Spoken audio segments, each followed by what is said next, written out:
Hello everyone and welcome. Welcome to our chill Sunday Staxel stream. We will be checking out the game very shortly. Just gonna wait for people to come in.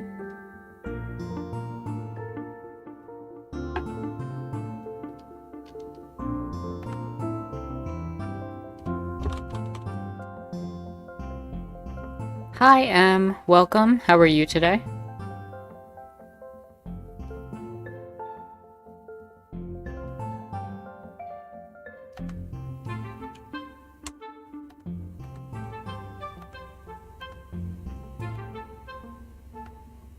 I'm doing pretty alright. You know. Tutor, welcome. Hope you're doing well. How have you been?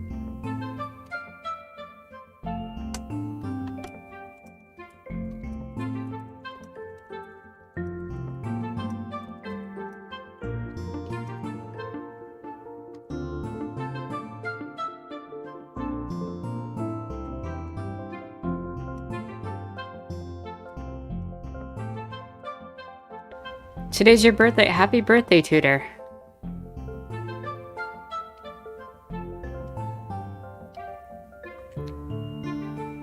Well, thank you for coming out and celebrating your birthday while watching the stream.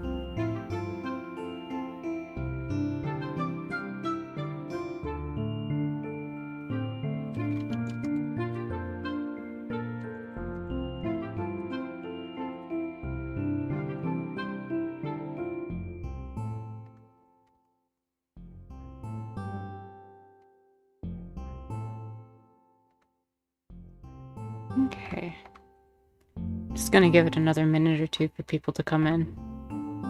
And then we can get into the game.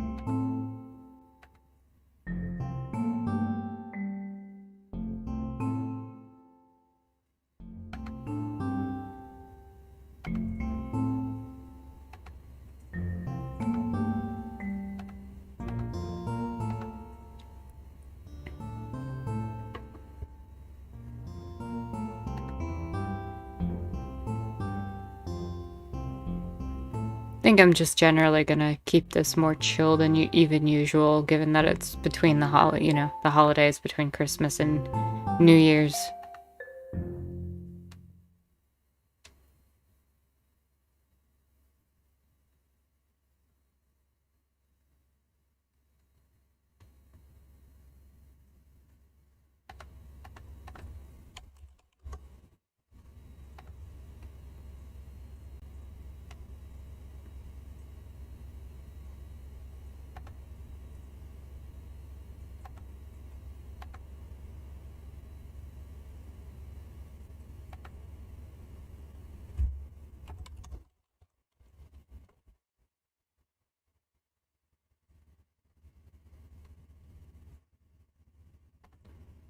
Okay, I am going to get into the game. Switch over here. Oh, are we picking up? There we go.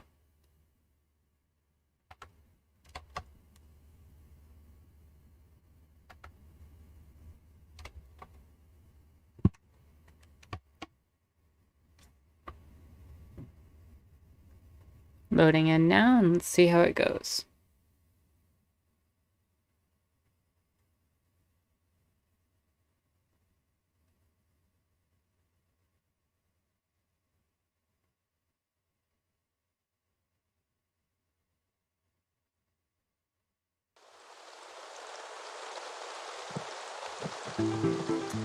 And here we are.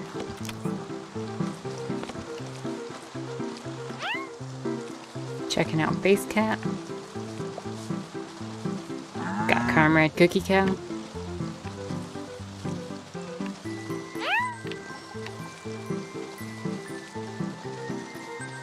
We've got Pocket Bed. Where's Comrade Balk? There we go. Trying to find the other one.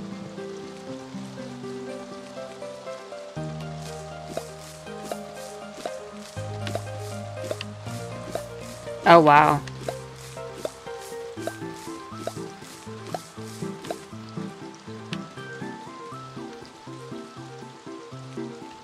Where's the other chicken?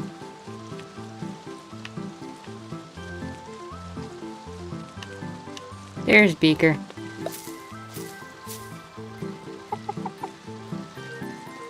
There we go. Or as they were named last stream, Rosa Kluxenberg.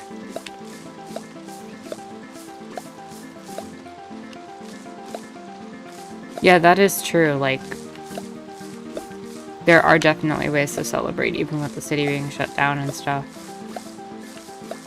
Like, how bad is it shut down? Because with COVID and everything, it's gotta be pretty necessary if they're shutting it down that much.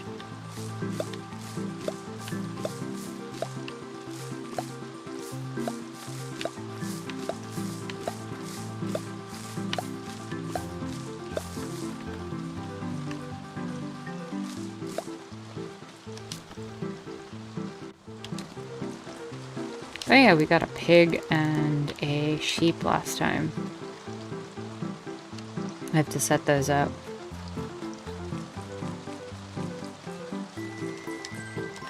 So I may have also figured out what was going on with Leif's quest. And I have to do this quest first, which wasn't showing up in the journal. Oh, hey Jalix, welcome. What are you making for food?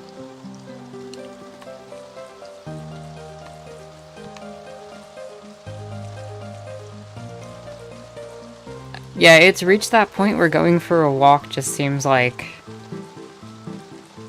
the greatest form of entertainment right now.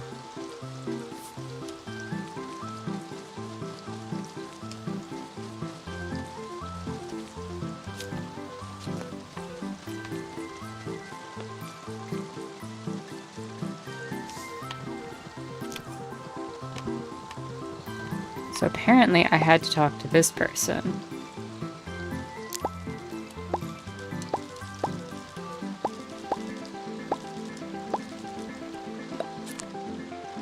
And I can set up cooking stations in the kitchen. And if I make soups, that'll help me unlock Leif's quest, which will eventually get us to the point where we can get the shipping catalog and hopefully finish the museum up.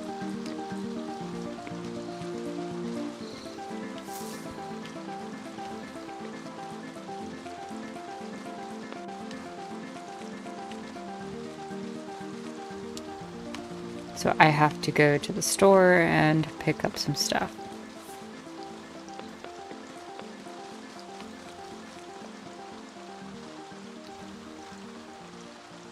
I don't know what those are. We have a chopping station. It's the other store I need to go to.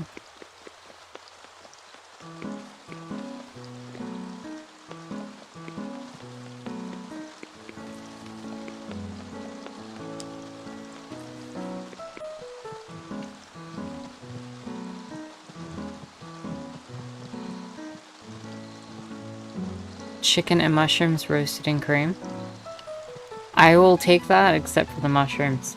You can keep the mushrooms.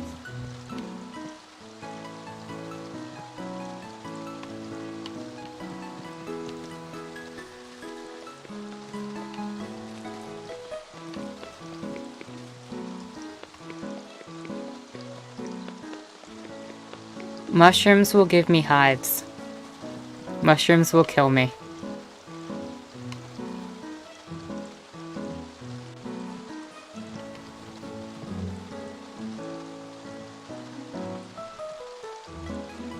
Yeah, mushrooms and I don't get along.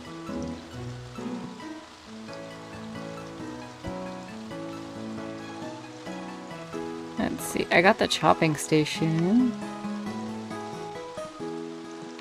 But they do not have a boiling station today. They have a frying station. I didn't know a frying station existed.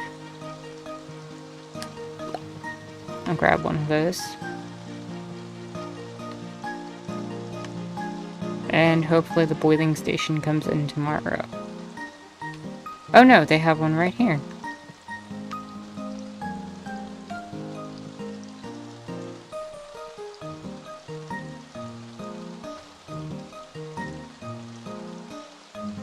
And a... Might as well get the baking station and the mixing station. We'll just set up the whole kitchen. Kitchen makeover time, everyone.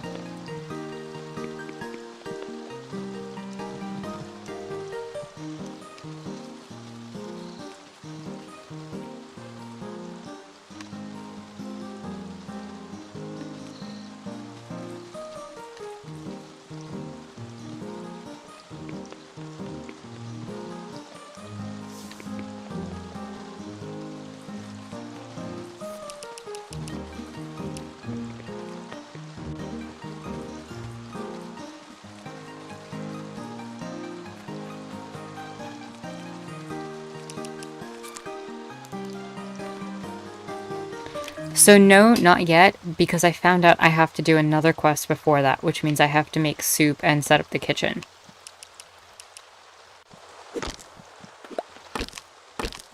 So we are going to re-establish the kitchen in a new way.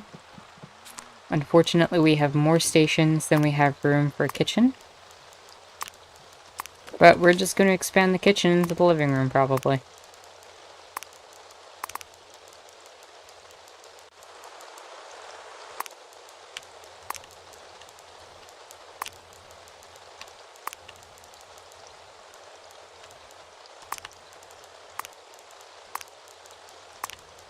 Let's see. This is all the kitchen stuff.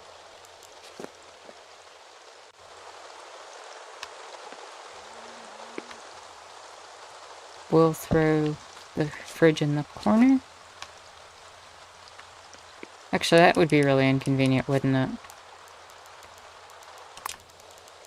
Corner fridge.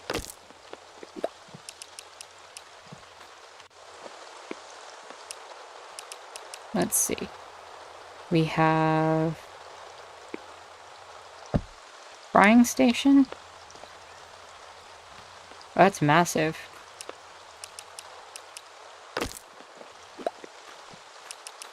We've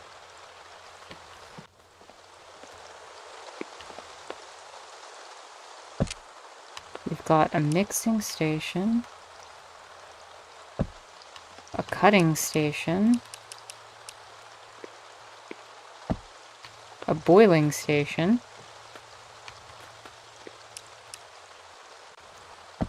A baking station.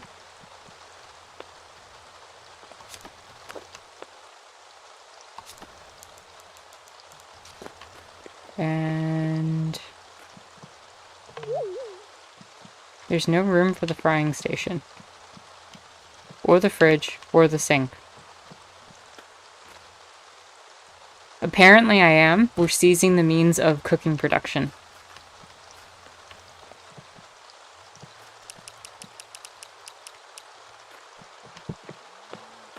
Let's tear this box down. And we can put the frying station there.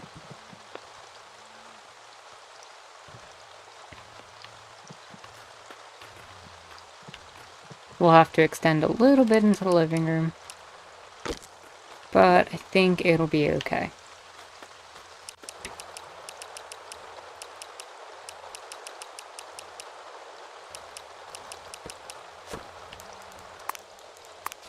We can put our fridge right there. The only thing we don't have is room for the sink.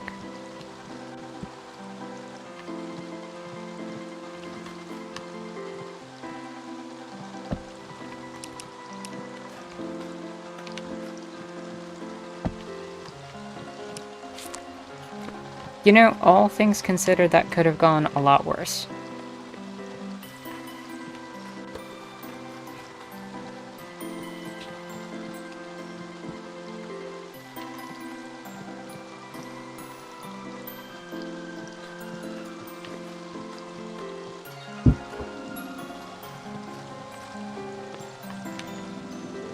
So now, what kind of soups can we make?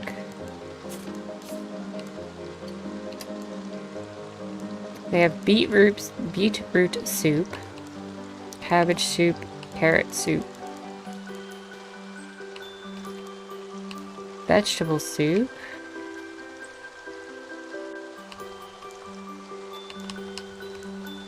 Why is corn soup not an option?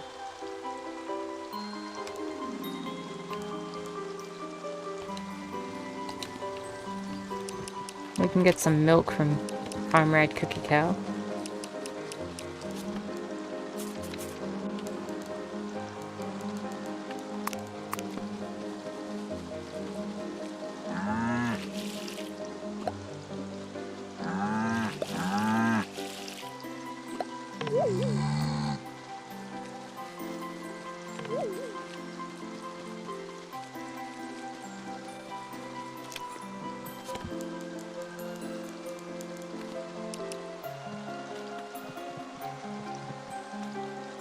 And we can do that.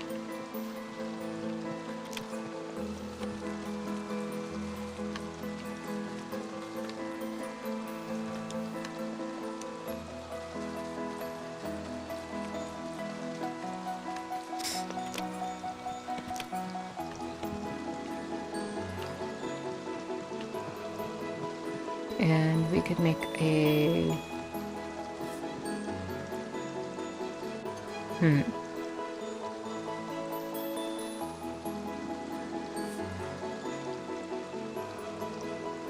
What kind of soup can we make?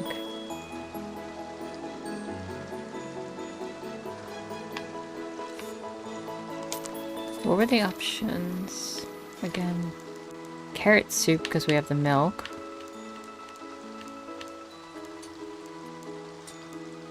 Apparently we can make, do we have a turnip here? No, but we have cabbage. We could get a cabbage, a carrot, and some water.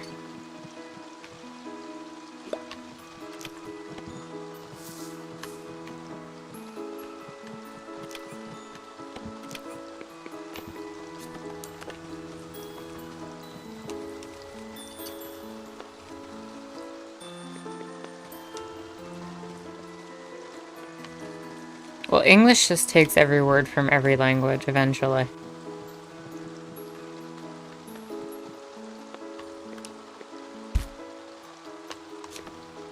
Oh, that's right. I have to cut the carrots first.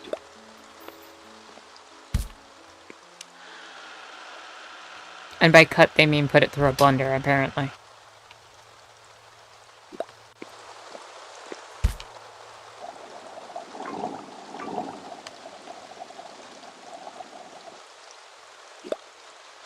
And we have carrot soup. And now, cabbage and water. I have to cut cabbage.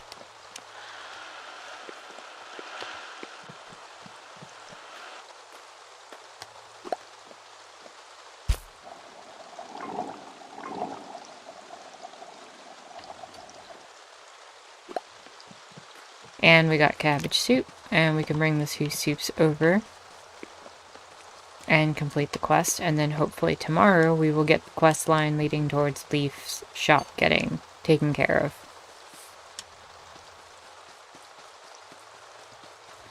Apparently what had happened with Leif's shop and the whole situation there is that the game ended up updating and changing the quest so that it was no longer from being friends with Leif and became about getting your mail quest done. And I never saw that quest for the soup, so it just never happened.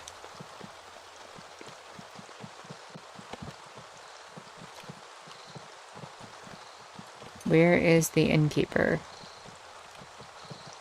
There we go.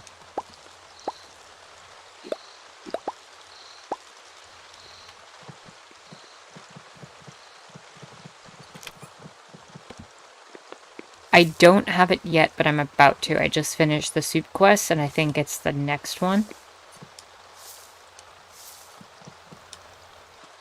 So we should get it in the morning. So I am very tempted to just go to sleep and see if it happens.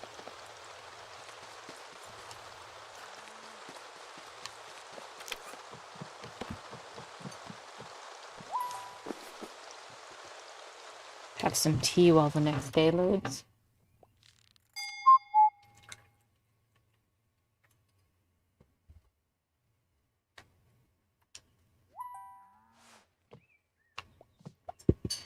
Base Cat brought us a gift.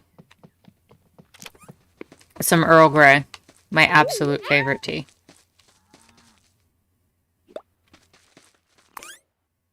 See. Oh, okay. I have to get my license for the farm approved first. You know, bureaucratic nonsense.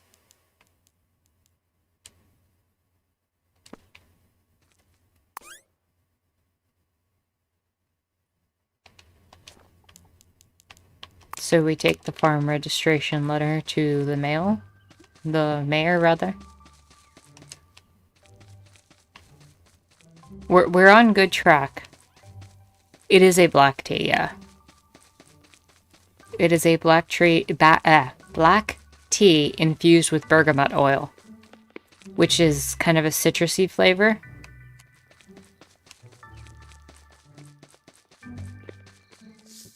It is. And your point?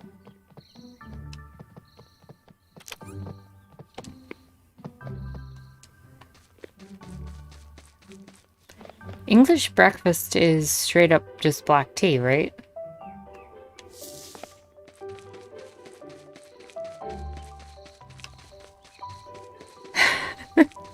I am being a little snarky.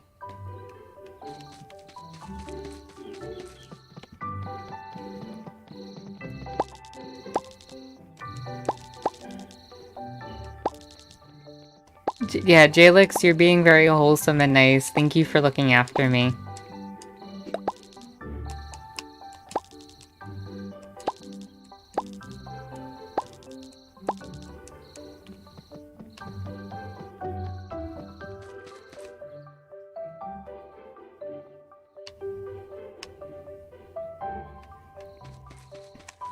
Apparently I have to go see Farm Fan.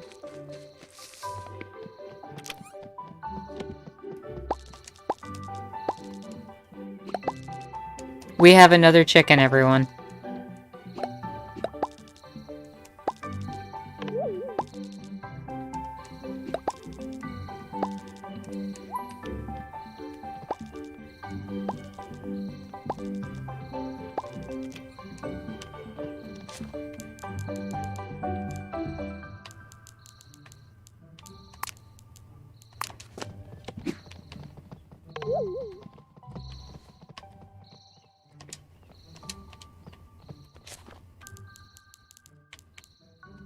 See, I don't need that. That's okay.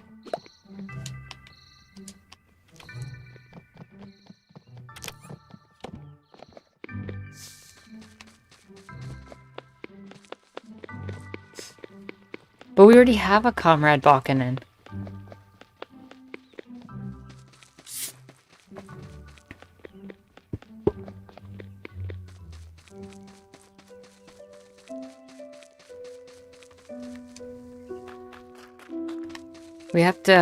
We have to come up with an... Yeah, I know. I'm just trying to think of how we would make that pun. Senora Claquista?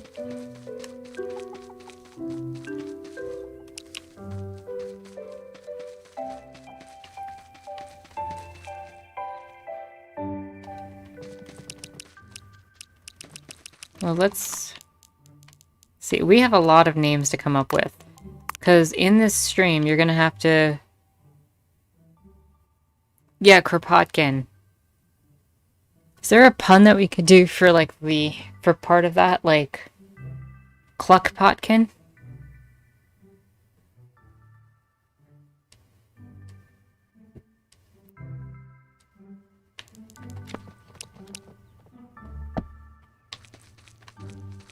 Why does that look...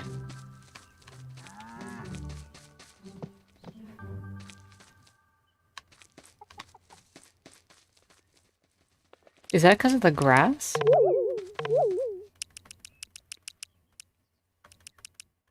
It just looks kind of lopsided.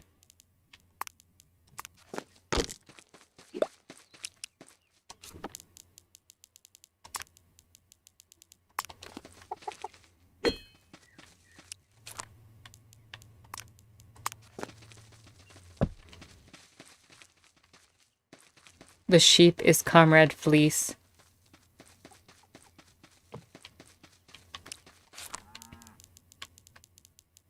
I kind of want to name the pig Snowball.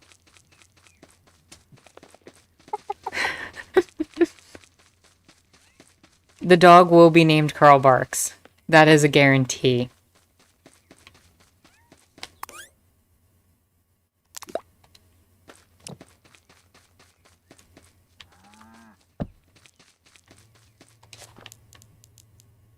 Yeah, apparently they changed the quest order around the time I started the game or something, I think. So we're getting an extra chicken out of the deal.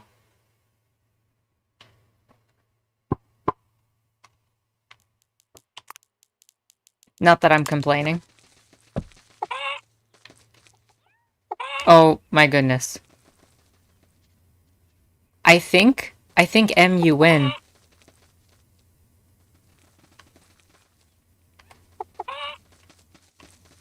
Her name is Cluck already. I don't know.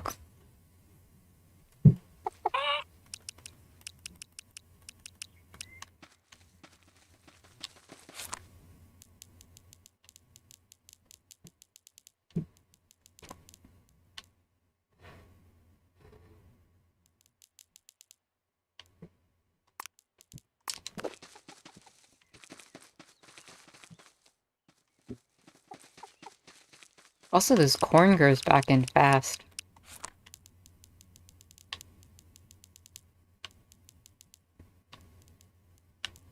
It's almost like certain indigenous American groups knew exactly what they were doing when they were growing corn.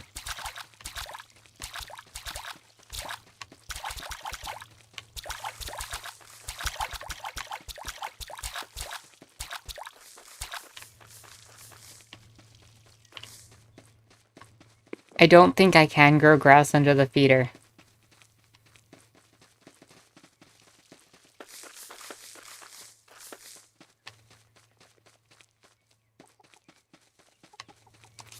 We have a sheep and a pig that need names.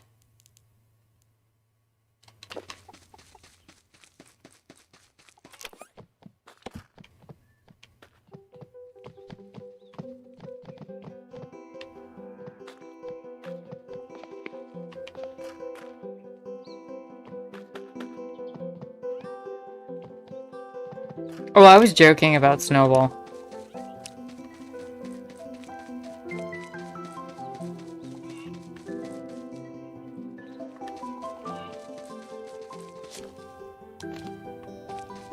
How are we gonna remember all of them?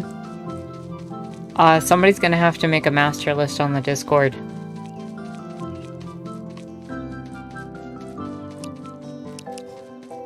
Are we going with Cluck Potkin, or are we going with,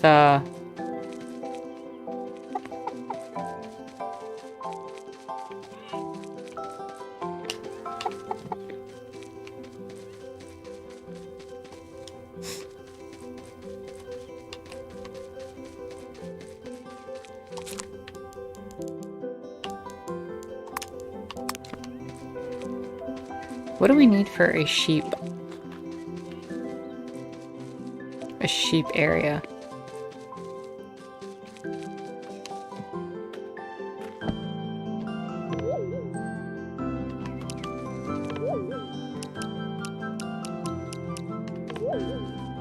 Or do sheep tend to live in the barn or whatever?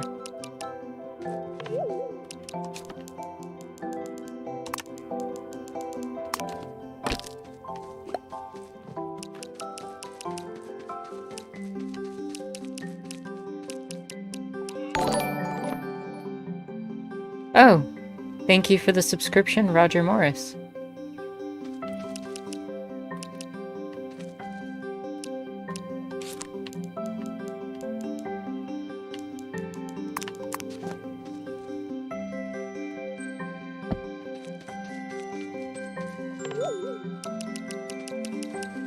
Well, I guess we could just put the sheep in the barn.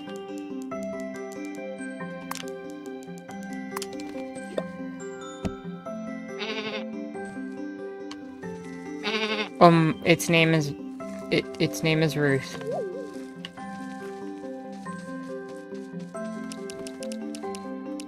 And what about Piggy?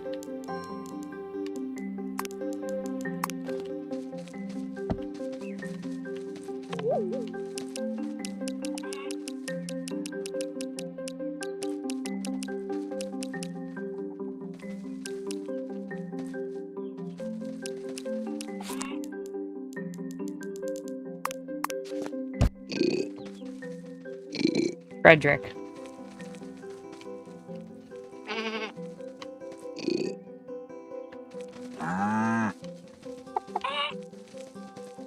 George Oinkwell. I love it. George Oinkwell.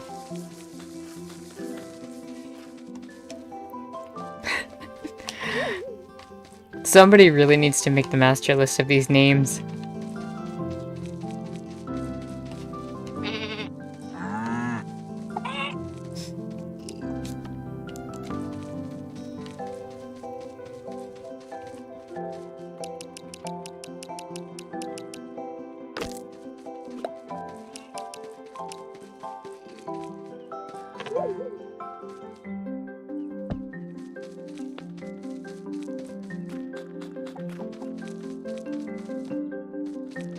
Oh, don't worry about it. Nothing happened. Nothing.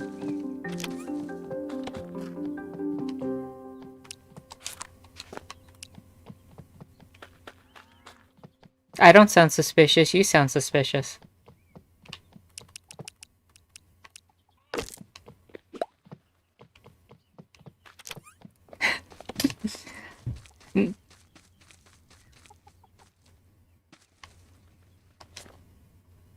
I don't think there's a journal with the list of things. Also, the gravestone came up from the Halloween stuff that happened last stream, which, you know, we had Halloween right before Christmas, which was kind of funny. A nice Nightmare Before Christmas reference. So we've got Ida, which is Comrade Ida Balkanen.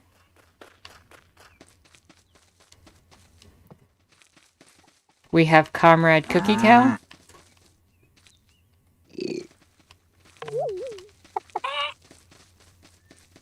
We have Rosa Beaker Luxembourg.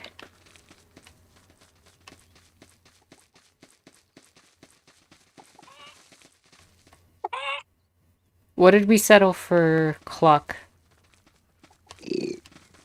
Was it Cluckpocken?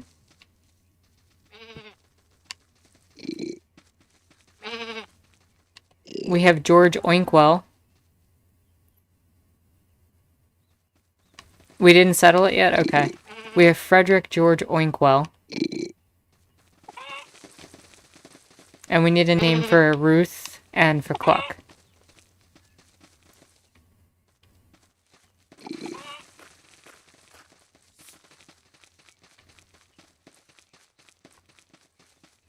I kind of like Cluckpotkin better than Krabalkin.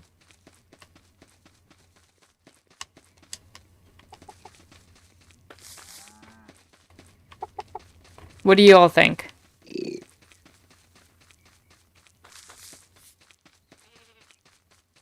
Okay, so Cluckpotkin.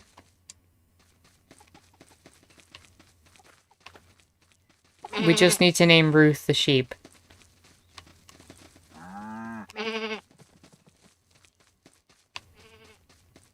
Oscar, get off my property.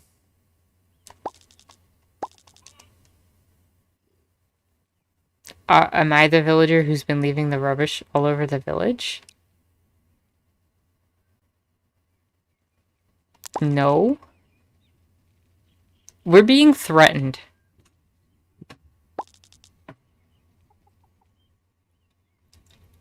Mm-hmm.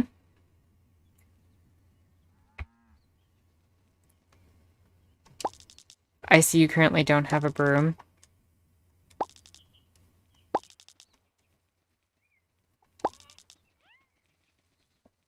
How about you go there and clean up this village? It's as much of your problem as it is mine. I've marked the rubbish on the map. Come back when you've cleaned it all up.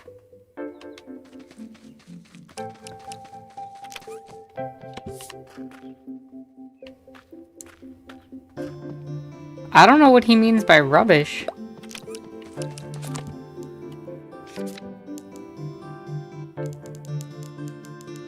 But fine, I got a broom. Where is it on the map?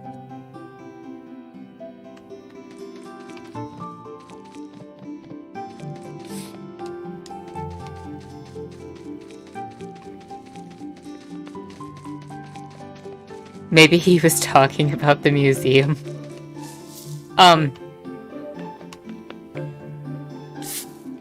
Okay, that's a little gross, honestly.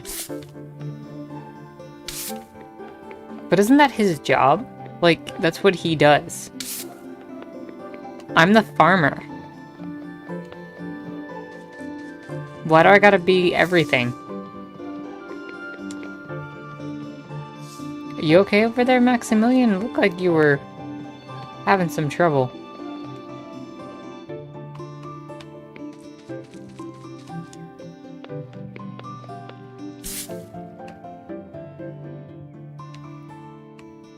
Oh geez, there's more.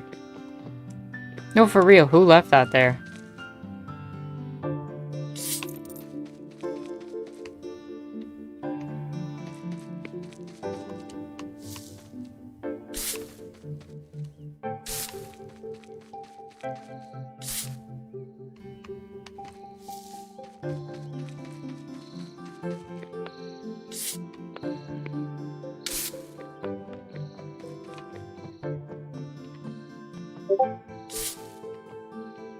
Oh, whoops, I think that has Discord open in the background. I should turn that off. Or turn off notice at the very least.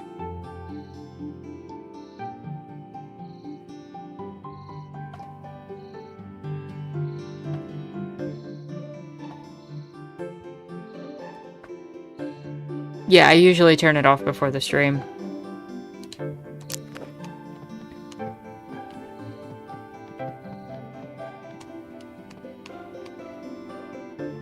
Is there more?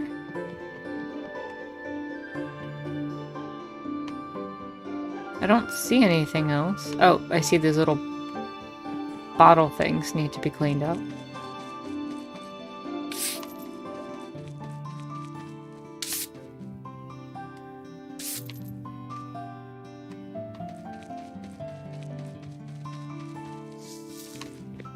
I mean, that's inside the mayor's house. That doesn't seem like it's my problem.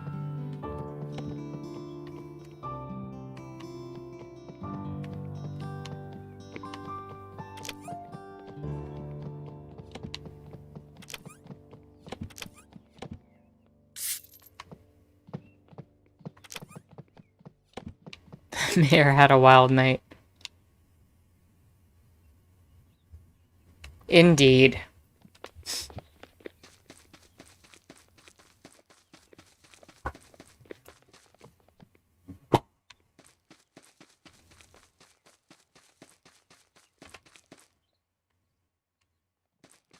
Alright, I cleaned up your trash, Oscar. What now? A fair try at cleaning. Though I'm not sure how you missed the enormous amount of rubbish in the middle of the village. Perhaps you could finish off the job and clean up the rest. What are you talking about?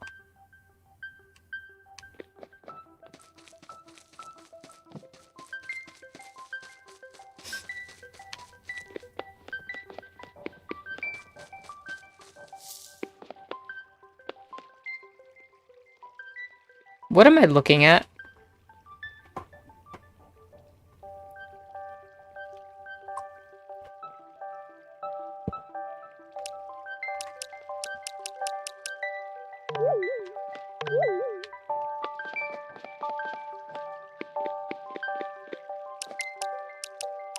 Anybody want to tell me what I'm looking at? I call it Oscar the Grouch.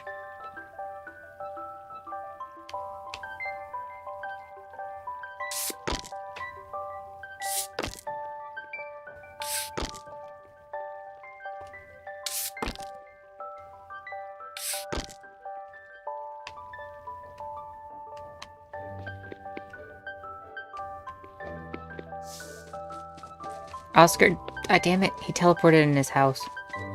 We'll deal with it tomorrow.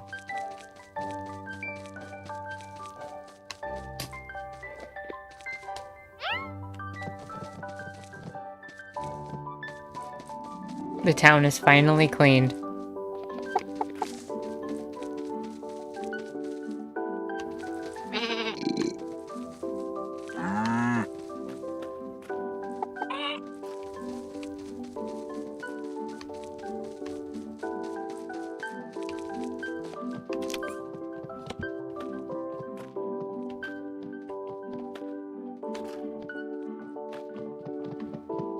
Chairman Moo.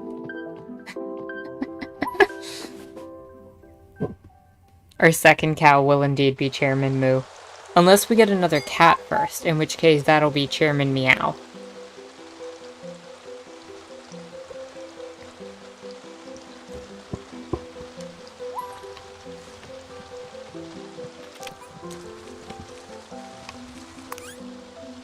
There we go. Leaf Quest. It's happening. I've been hearing about all the wonderful things you've been doing lately, and could use someone as handy as you. Could you drop by later? I could really use your help. Yeah, Tutor, you're really good at names. You gotta come up with the sheep one. It's finally happening. We finally figured it out.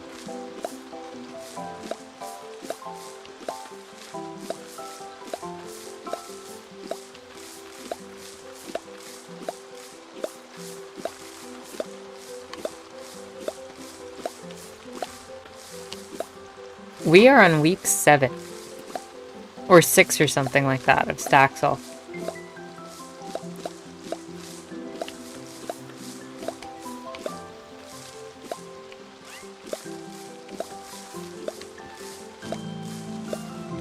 Oh, why are you excited for next week, Jalix?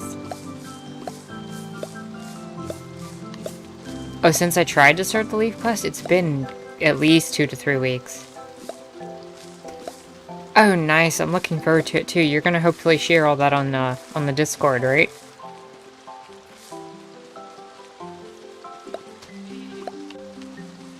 I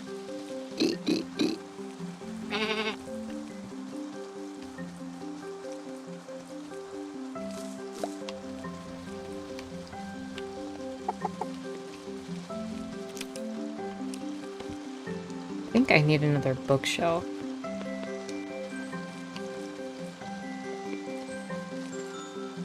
Oh, okay.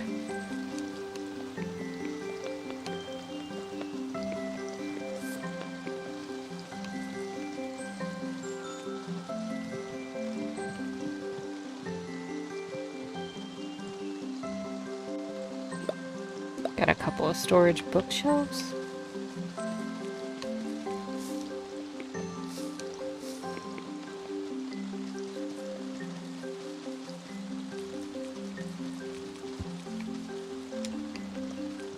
Well, I'm excited for you. That sounds pretty cool.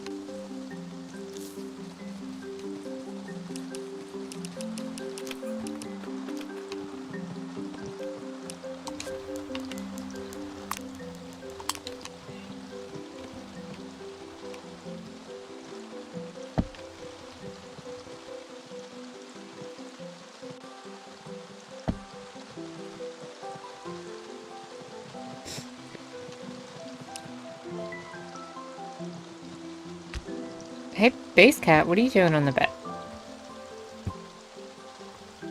The horse will have to be named Trotsky. Either Trotsky or Stallion.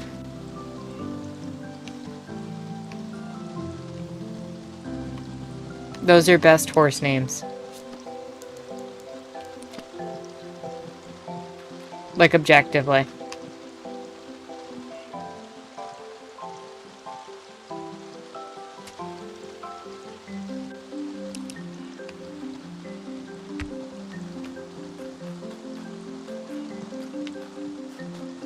We are truly making an animal farm.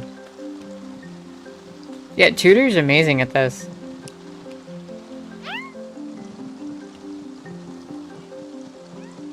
It's that birthday superpower right now.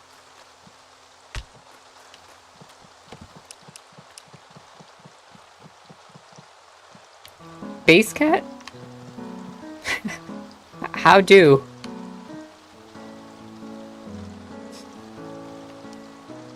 How do you even cat?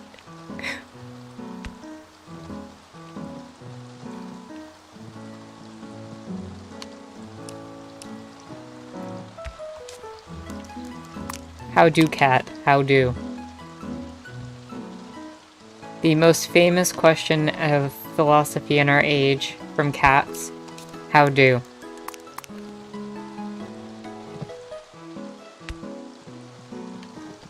I mean, all cats do not indeed have the ability to float on air, but base cat defies physics.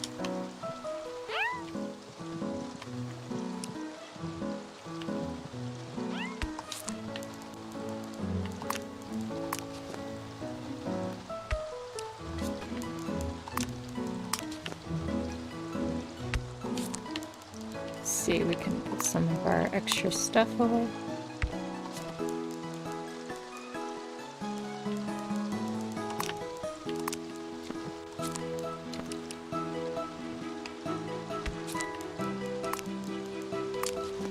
Oh yeah, that's right, we found that other blue sock. We can truly make them a pair again.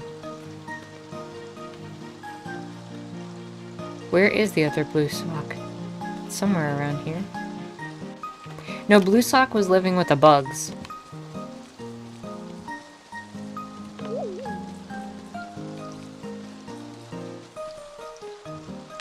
There we go, we have a pair of socks now.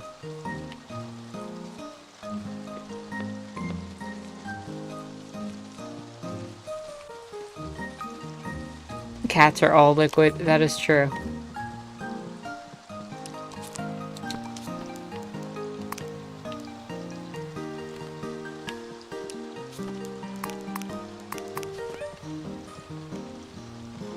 Also, now we can boil the eggs to sell them for more money.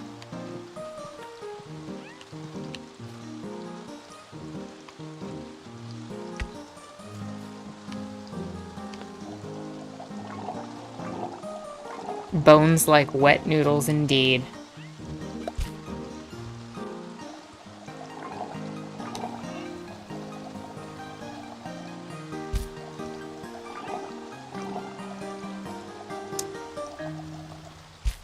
So, did anybody hear about what the opinion piece in the Wall Street Journal about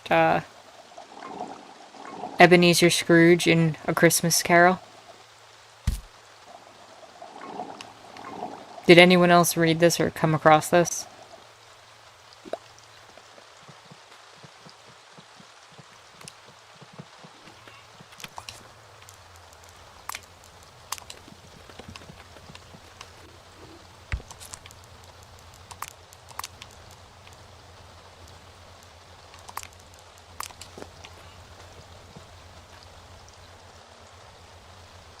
Yes, Charles Dickens was remarkably against capitalism. In fact, what's his face? Karl Marx and Kropotkin, both within the span of their lifetime, commented on how Charles Dickens had done more for the movements than than each of them had respectively, especially Marx. Huge fans of his writings. All of his books are strictly about being against capitalism and very much speaking to a certain mindset to humanize the experience of workers. And there is an article that came out from the Wall Street Journal. They are like today because a lot of the messages of Dickens was appropriated by capitalist systems, especially as they started developing tools to combat socialism and anarchism. There became ways to interpret the ideas as charity as opposed to revolution. They found the ways to implement philanthropy as a tool to essentially prevent revolution.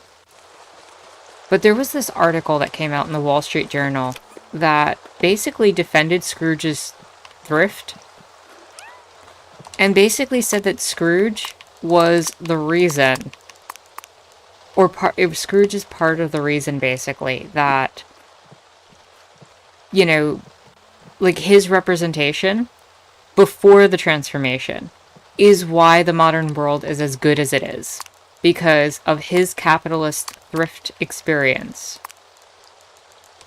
And so this article has actually been like circulating through a lot of social media, and it is the most disgusting misrepresentation of what Dickens was trying to write about.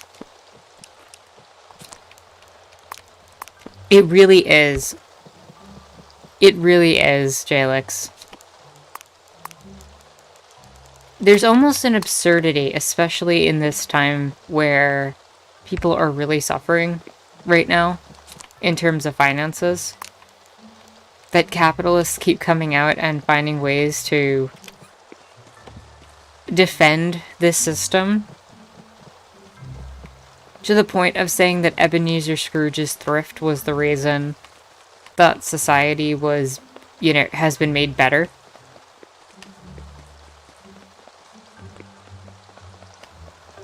And I think it was Kropotkin who said something to the effect that Christmas Carol basically was able to make Christmas this holiday about joy and cheer and actually taking care of the poor.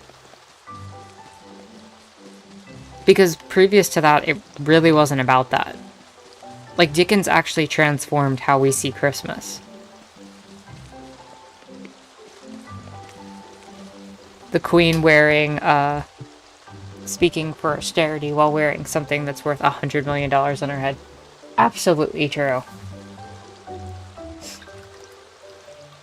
Every year the Queen's speech is special.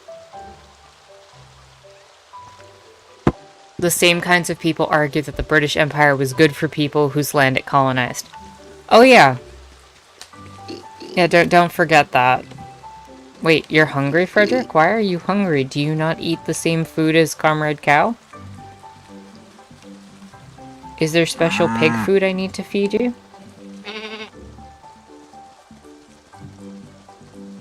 They should implode into an irony black hole. That would be amazing.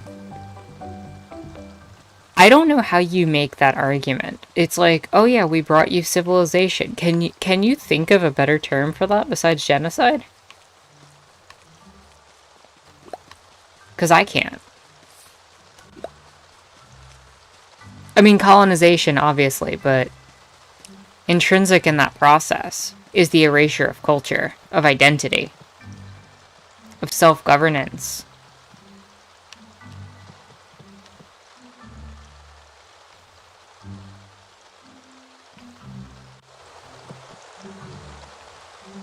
Is there specific pig food?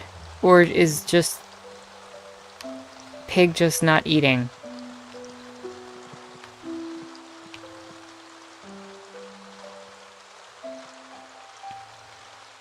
No such thing as peaceful ethnic cleansing. True.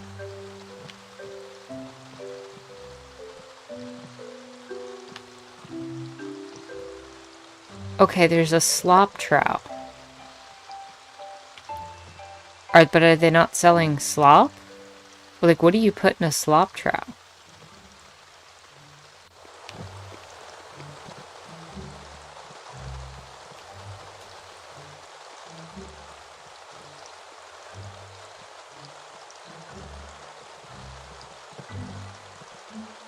I am gonna need that smoker at some point.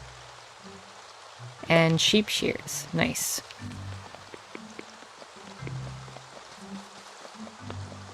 Maybe they sell slop over here?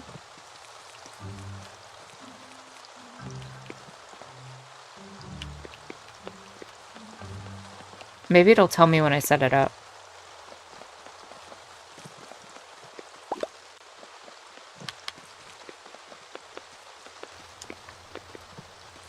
So I just thought that article was something... Can you brush your farm animals like in Harvest Moon? I don't think you can. I know you can shear the sheep, which we're about to do.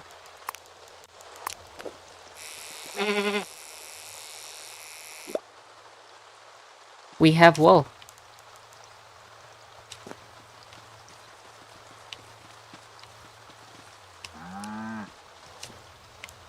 And I'm setting up slop troughs.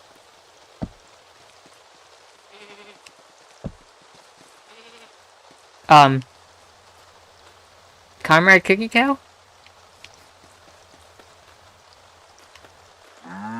Did you learn something from Base Cat?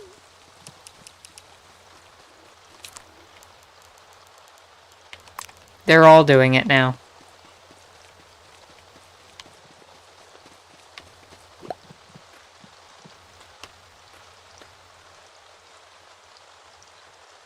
Let's see, pet food, chicken food, trout food. That's what those union meetings were about. True. They were trying to break the means of gravity. Oh, there we go. Okay.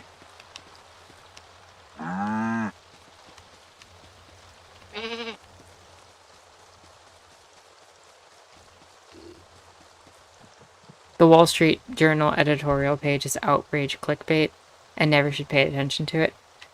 I mean, at the one hand, I agree with you. Like, it's hard to give it that value and merit, but at the same time, there's a certain level of disconnect that I think occurs between the people who write those columns and the reality that people live in.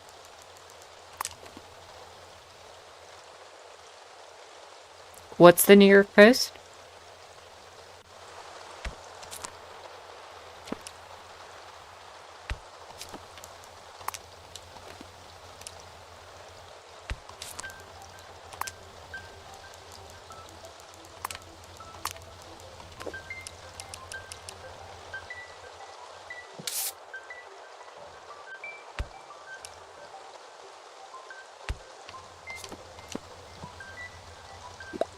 Anger-inducing clickbait articles that are out of touch with reality.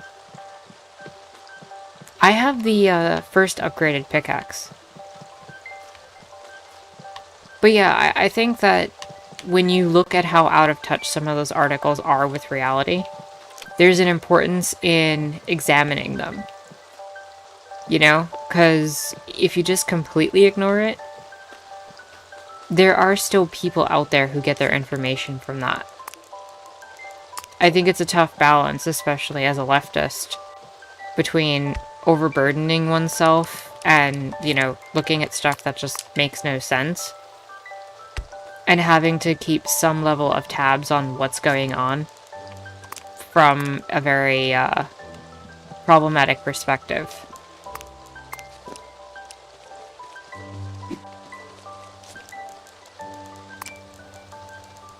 There we go. Inventory is nice and cleared. Take your time, man.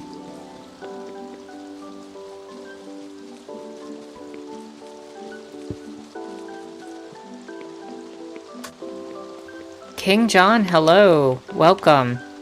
How are you doing?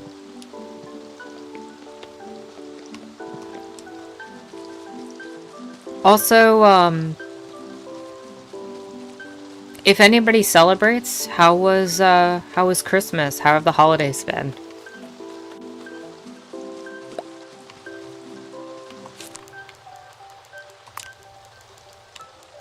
Glad to hear that you're doing well, King John.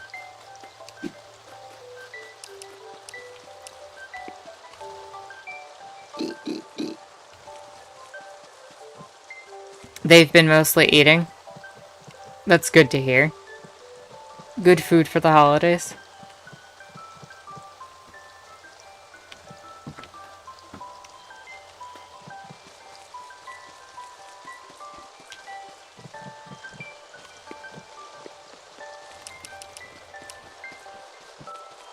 We should go talk to Leif before Your city banned multi-family Christmas parties. Everybody ate dinner with their family and Skyped with each other. The holidays have been just hanging with family, hanging with the girlfriend, really. Sounds good. I mean, Tudor, at least, you know, at least we live in this environment where we're able to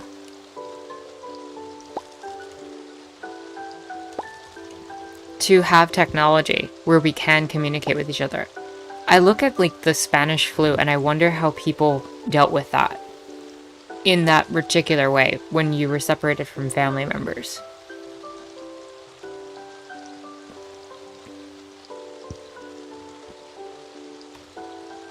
Oh, I didn't say you were complaining. I'm glad, and I'm glad to hear that it's one of your better Christmases. But I'm just imagining for people who do have close ties to family, like how that would have been to not have the technology and to still be in a pandemic. You know, we run one of these really bad ones, it seems like every 100 years. It just seems like we're better equipped for it, at least in terms of technology now, than we've ever been.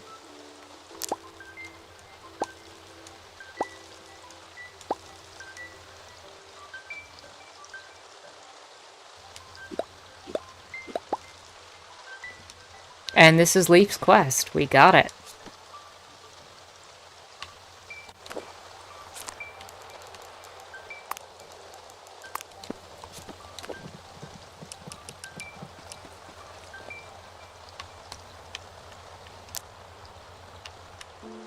So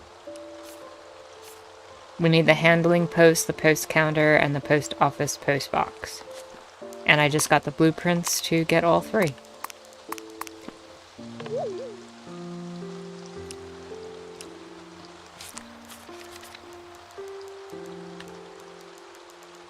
Let's see. Black petals, white petals, lumber, and nails. I think we can make that happen. Pretty easy.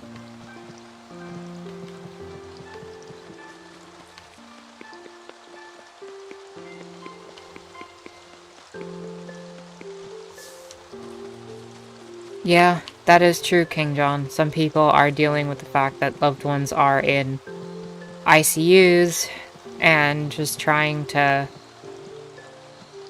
you know, hope for the best. And not being able to visit family is hard.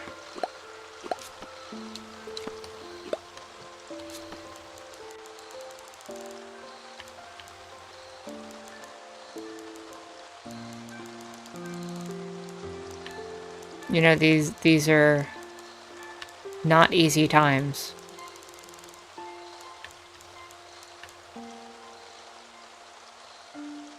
I need metal bands for that. Nails for that.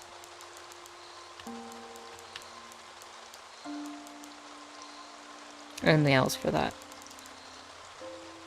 Some people in your family are refusing to get the vaccine. Why? What is their reasoning for it? If you don't mind me asking.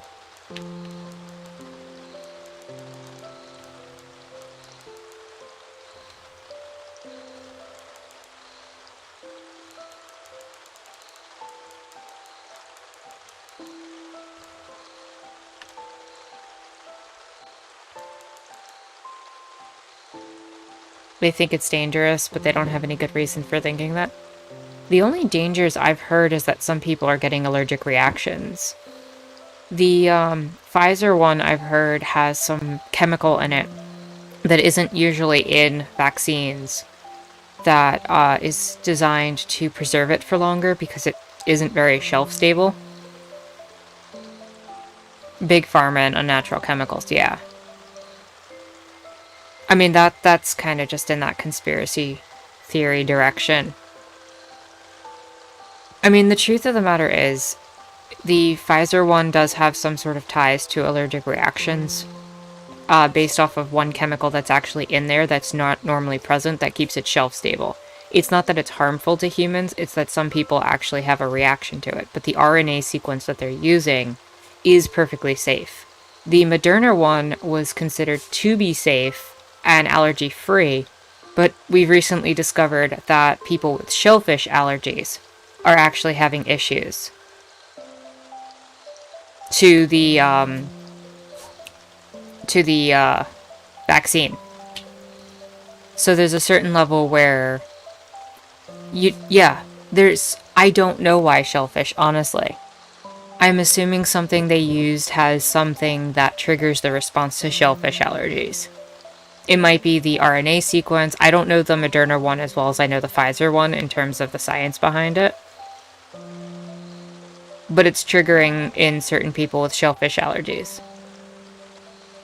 So I guess one of the things is just if you're going to take it, try to stay in the facility for like 30 minutes to make sure you don't go into anaphylactic shock. Like, you don't want to end up with that situation. But other than that, they're safe, from what I've heard. I mean, ideally, you'd want this kind of vaccine to have a gold standard clinical trial, 10-year gold standard, but we're not in that place. And I get that some people are nervous about it, but this is much better than the alternative of not taking it.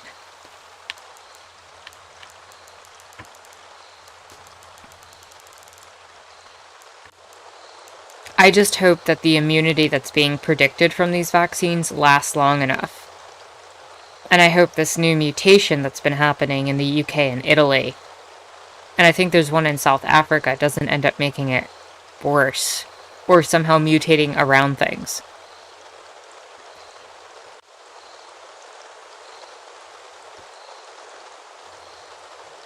Yeah, that's the thing, Tutor. There's a big difference between analyzing it for what it is and talking about the downsides and the upsides and, analyzing it for what it is. And the conspiracy theories. Like, I know where you're coming from.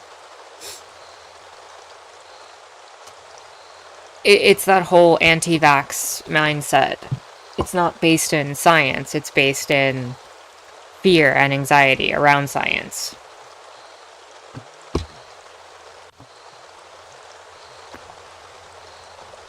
Like, there are some people who are low threat that are saying that they don't want to get the vaccine because they would just like to see it go through a few more trials first. And I think that's a reasonable approach, as opposed to some people who are just like, it's a vaccine, it's big pharma, I'm not taking it. Demanding more studies and trials is a valid position, I think. Especially if you're not someone who's at risk. But in general, we need to get people taking it. So it's this back and forth, at least from, the more scientific perspectives. And the thing is, like, Jalix, it had to be rushed, right? Like, you need to get this vaccine out there. We're not at a point where we're able to reach the optimal situations. Oh, it's certainly not more dangerous than COVID. Having an RNA sequence injected into your arm isn't going to kill you. It's just going to make antibodies.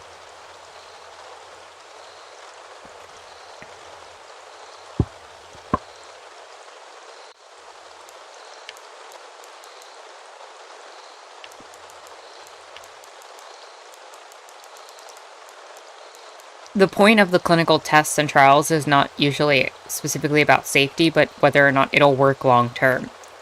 And I think that's one of the fears that a lot of people have, is that it's not going to work long term.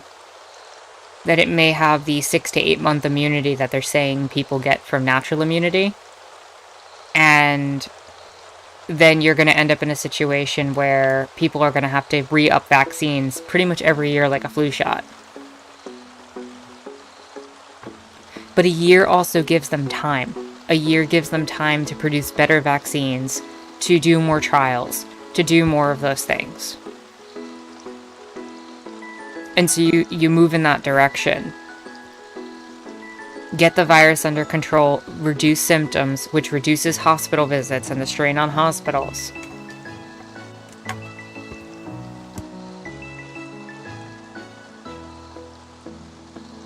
This particular vaccine will not eradicate the virus. I don't think this vaccine can function like that. Because people can still get the vaccine and possibly still spread it to each other.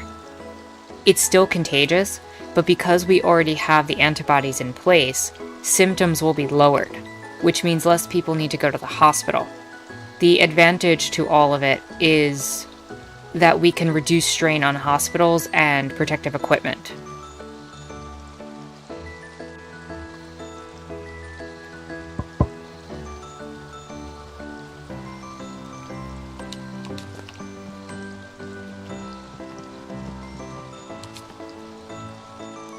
Yeah, they're saying that...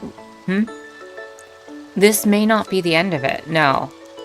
It's certainly going to make it better, though. And that's really what we're trying to do. Minimize harm at this point. Blue petals, red petals, green leaves. And black and white petals. Okay.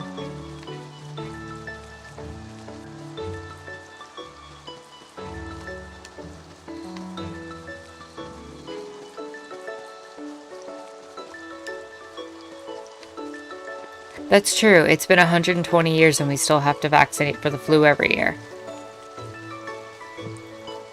Okay, 102 years. Like, I would have believed 120.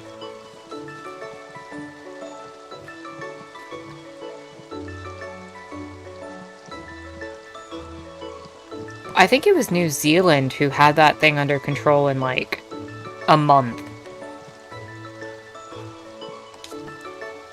Wait, do I not have enough black petals? Ruh-roh.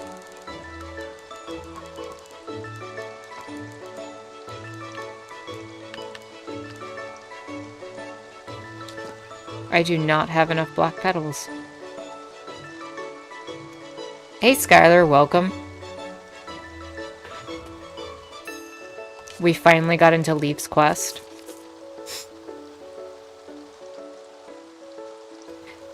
When you look at how other countries have been handling this compared to the US, we've been an absolute joke in terms of the eyes of the world.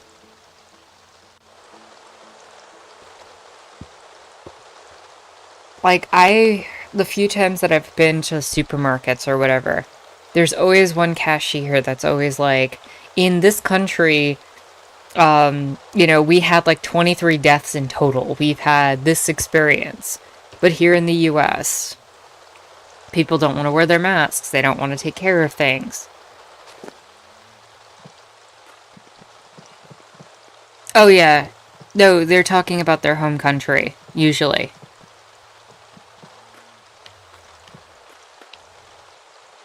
Oh, they'll be like back home in my country or whatever.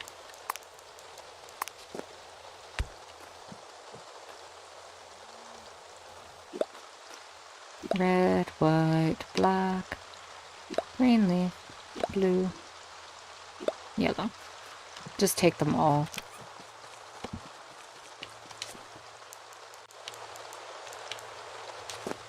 And I think I needed lumber, right? There's like 3 things I have to make, and I'm just getting so distracted between them. So I need lumber for that one.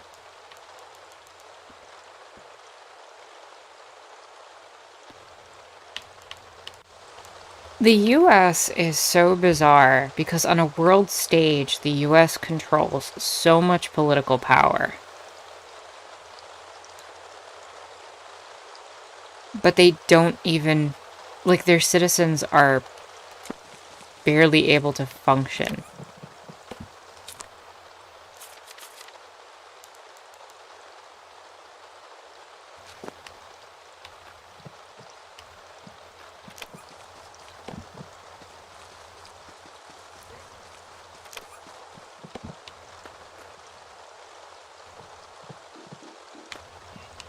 A bit like old school absolute monarchy.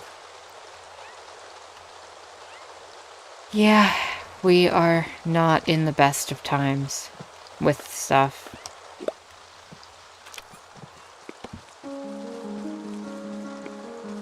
Sometimes it feels a little bit like France before the revolution, honestly.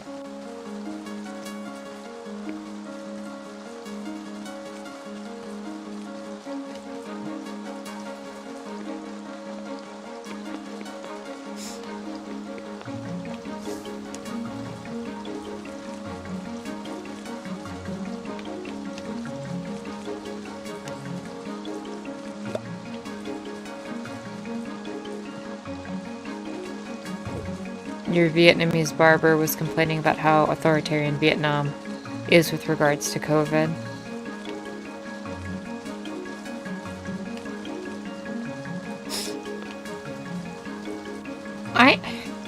I don't understand the perspective of people who think it's authoritarian to close for a pandemic.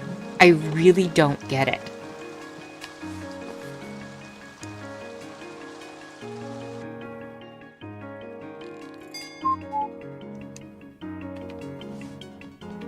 Like, what is the logic behind that?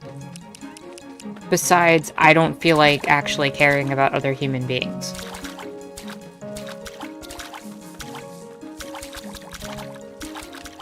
Like, I don't understand. No, for real, Skylar. I'll do anything for my country but wearing a mask, you communist. Like, what? Can you imagine? Like, can you imagine if someone in the military were to say to their commanding officer, I don't want to carry the equipment? Like, can you, especially for conservative people who are, you know, typically much more pro-militarization of the United States, can you imagine that mentality? You know what? I don't feel like carrying the equipment today. You know, it's kind of straining my back. Like, that's the same kind of mindset that goes into that kind of thing.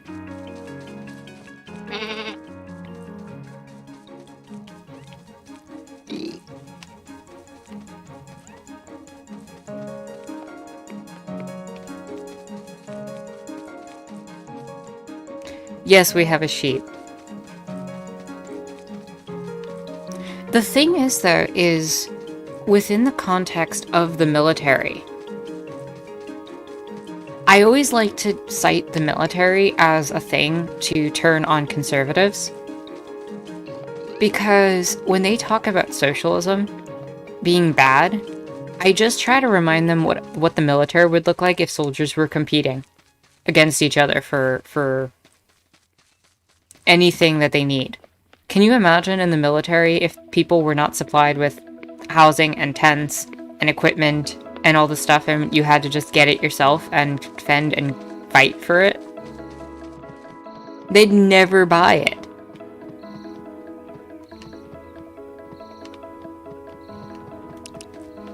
Like, how would you even function a military like that? And it's even in businesses.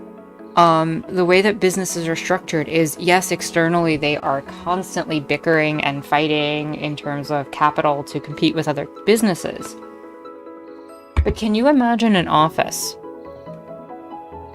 that had departments fighting against each other for resources? Can you imagine if there was like 2 company staplers on the floor and people had to constantly get it? Like, that they constantly had to fight over the stapler, or something, like, stupid like that.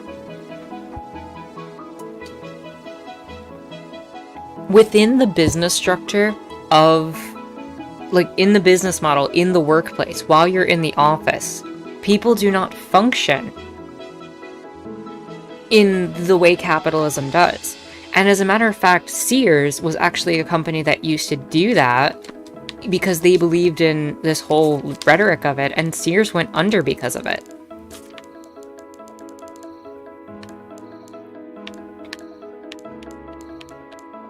And when they introduced private military contract, it was way worse. True. Absolutely true. Do I like Vermin Supreme? I don't know how to explain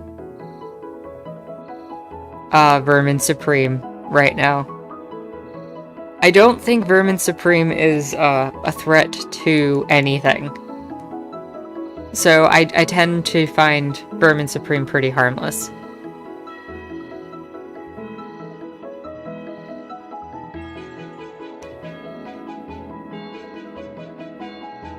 Vermin Supreme is your fashion icon? No one better touch your stapler at work? That's getting them.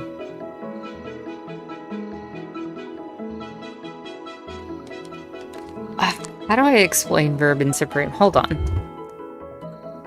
I'm gonna have to pull this up. Welcome, Derax.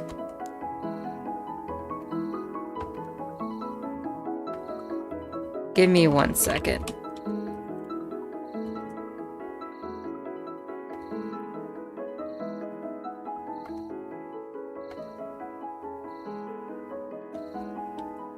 Here we go. This is Vermin Supreme.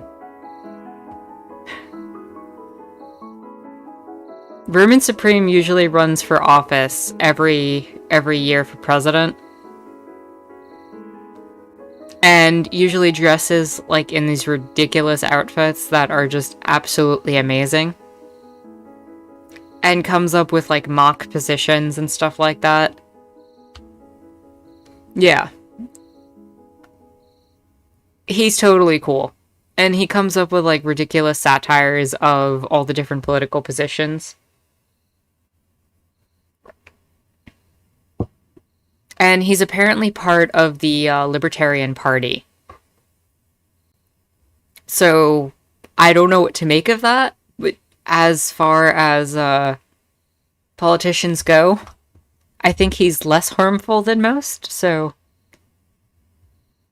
Blackwater's contract with the U.S. military in Iraq specified that their soldiers were immune for all criminal prosecutions. Yeah. That's the thing. Private military organizations often do the things that a military is not capable of taking care of without creating international crisis and problems. So oftentimes you end up in a situation where they'll hire an organization and be able to deny some level of responsibility. Blackwater is literally a gang of war criminals. That's true. But because of the contracts they have with the government, they're basically licensed mercenaries. They can get away with doing things. But the thing is about working for like a company like Blackwater, if you're caught, you're not part of the US military. You don't get the protections.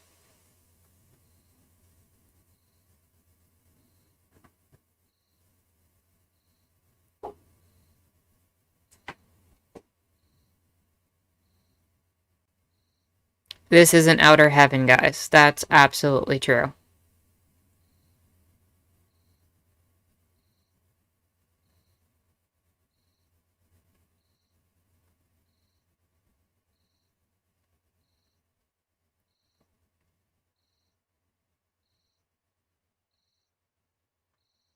And correct, Jalix. Amazon and Walmart both actually use Soviet-style planned economies in their internal structures. In fact, Walmart's GDP is like half of what the Soviet Union's was at its peak. And Amazon's wish list system is actually kind of amazing. If that system were made public, I feel like demand would be a lot easier to manage.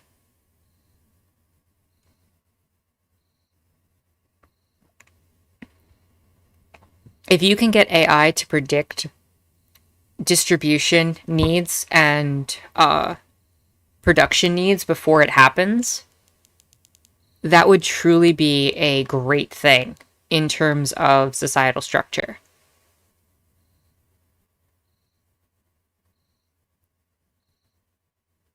They're different, but they're based on the same principle as the Soviet system. They're actually more efficient than the Soviets.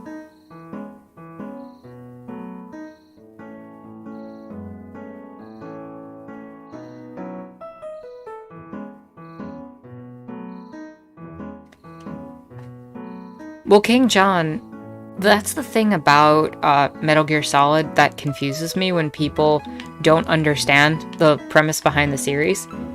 You're playing that game, and the entire series is meant to be anti-military. Like, you're playing as like this really strong soldier and all of this. But the entire series is anti-military at its core.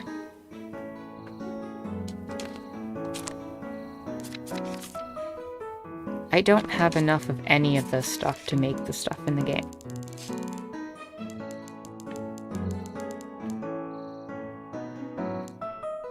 Yeah, it's anti-imperialism also, true. I actually think one of the best games and most underrated in that whole series is Peace Walker, if you've played it. Red petal, lumber, blue petal, metal bands. I think I can make that. Yeah, I can make that one at least.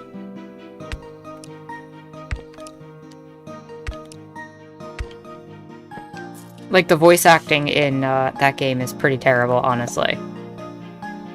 But the idea of Peace Walker is absolutely amazing. The whole conflict of AIs, nuclear deterrence, all that stuff just comes into play in a very brilliant way, as well as colonialism and imperialism.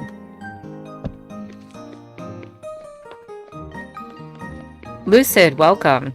Yeah, I got Leif to give me the quest. It turns out I didn't do the soup quest, and so it wasn't going through the quest line to get the mayor registration and all that. How are you doing today, Lucid?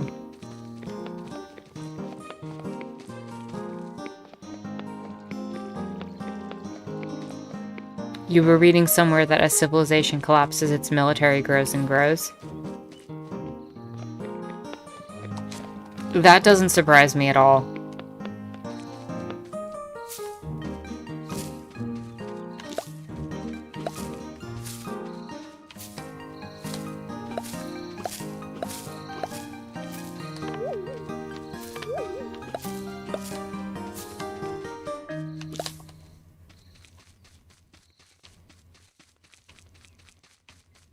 The main bad guy in Metal Gear Solid 5 plot was literally to end the very concept of Empire itself. I mean, the whole idea of Outer Heaven also is this really fascinating perspective, right? Where you create a independent nation state that's separate from the militaries of the world. Like, Big Boss's vision was one designed to try to fix a lot of the situation. You can argue whether or not that perspective worked within the grand narrative of Metal Gear Solid. But Big Boss's plan with Outer Heaven was to essentially create revolution. I mean, a lot of his appearance was based on some of the work that Che Guevara did.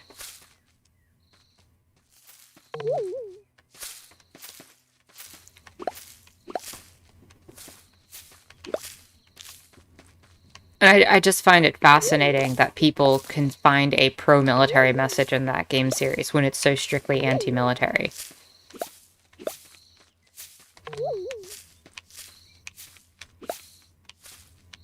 Anti-imperialism, anti-colonization, anti-empire.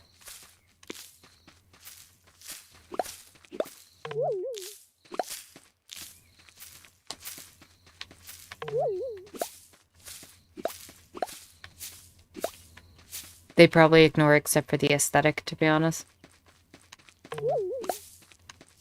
Well, the game even rewards you. The thing is that the game even rewards you for playing it non-violently. At least the earlier ones did. I haven't actually played 5. But I know, like, 1 through 4, you got bonuses for playing it in a way that either prioritized stealth or used tranquilizers.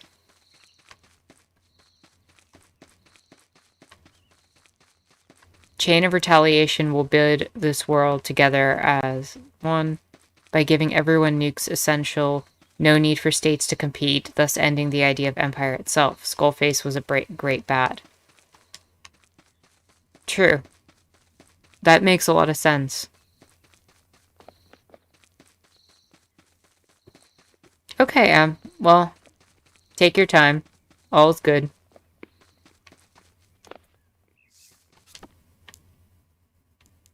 I still need some more black petals, I think. Let me check.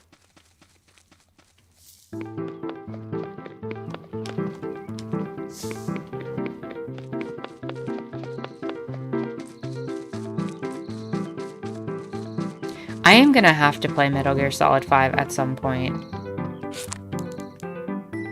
I've heard it's really good.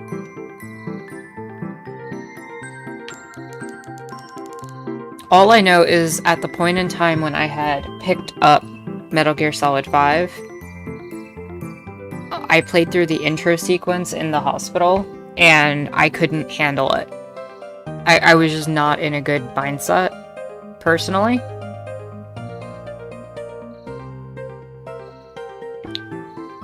I already have it on Steam, because I played through it on, like, that intro, and the way they have you crawling and all that. Like, I won't go into the details of it beyond that, but that took a lot out of me, and I was like, I'm gonna come back to this at some point, and I just never did. Black petal, white petal, lumber, nails.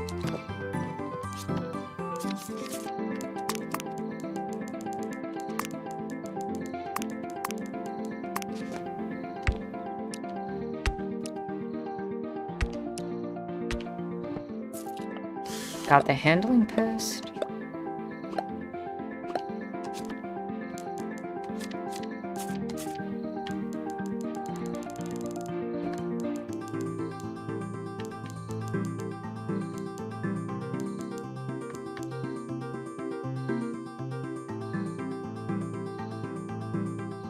Oh, did I miss? No, okay. Blue petals, green leaf, lumber, and nails.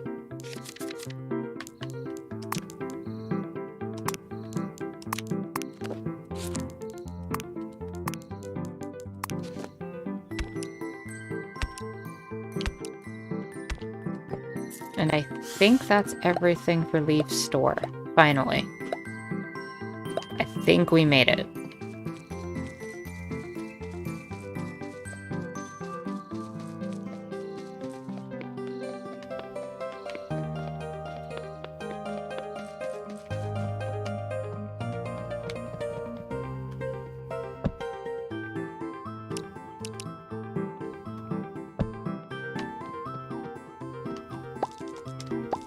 That's it. Now we just need to get the postman.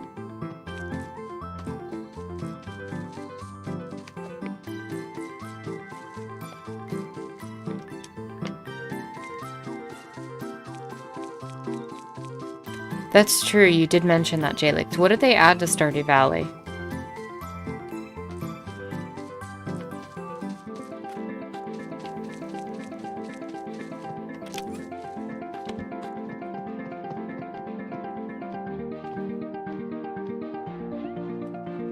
A new farm start? What's the new farm start?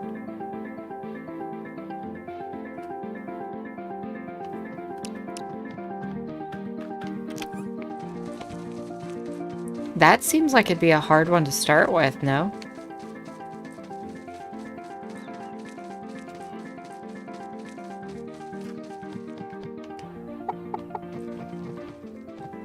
Well, we've got our corn growing.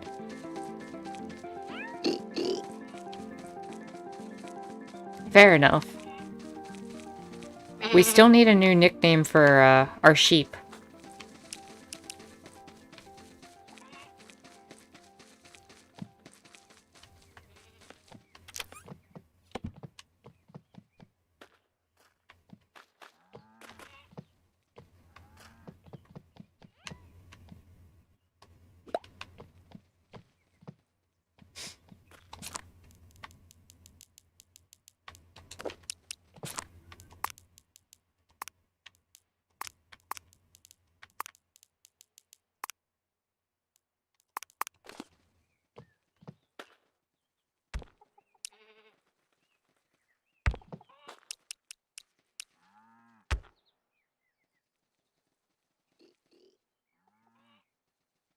Erico Balatesta.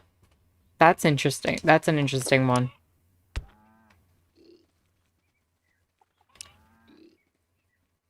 Monsters can attack your farm? Wasn't that already implemented, or did I imagine that?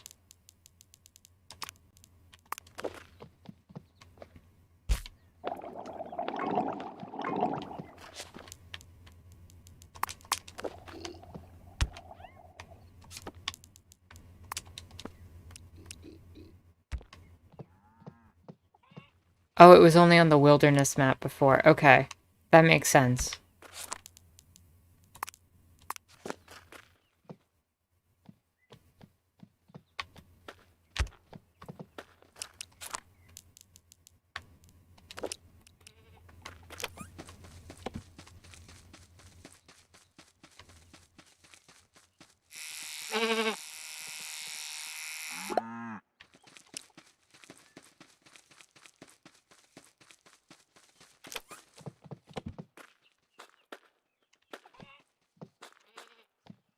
Not weird at all.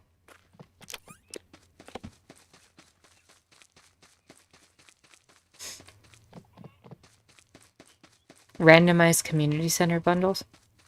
Oh, that's cool.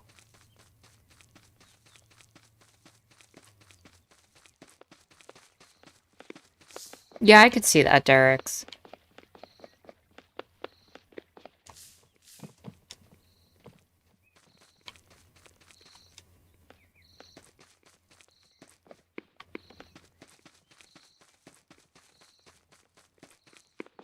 A mahogany tree?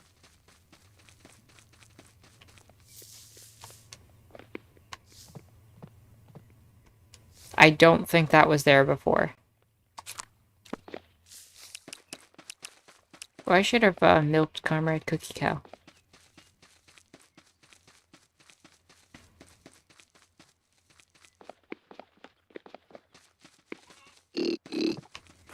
Why are you hungry? There's food in your slop area.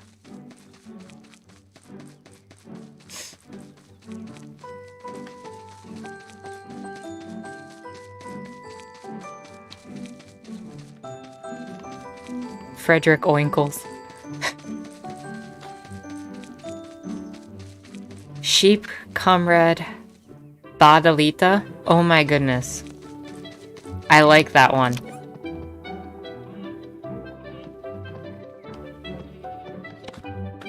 Yeah, I know, but that, Lucid, that would involve me, actually taking the time to put a fence down. And being responsible.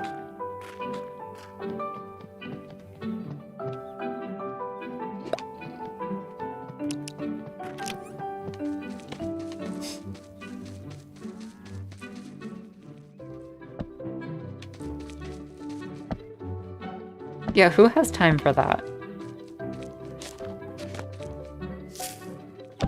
Also, I don't know if you meant, you responded before about how you were doing. I feel like the chat actually moved too quickly for a second, and I just...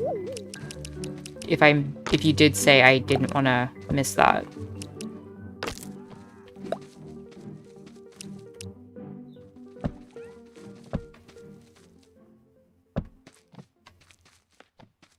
Let's see.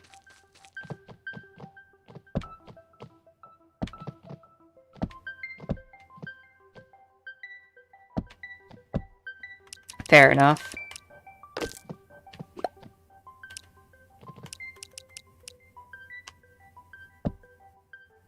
Oh, that's cool.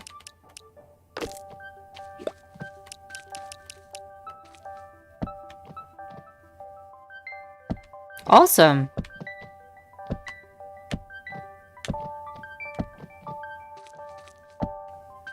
That sounds exciting.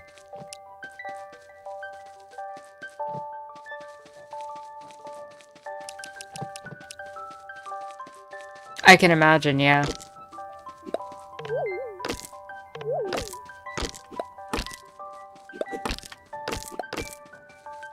I have not played the first Last of Us yet, either.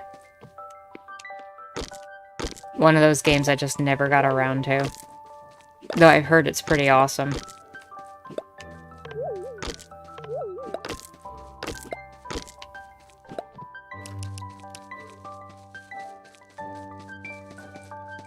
I think so.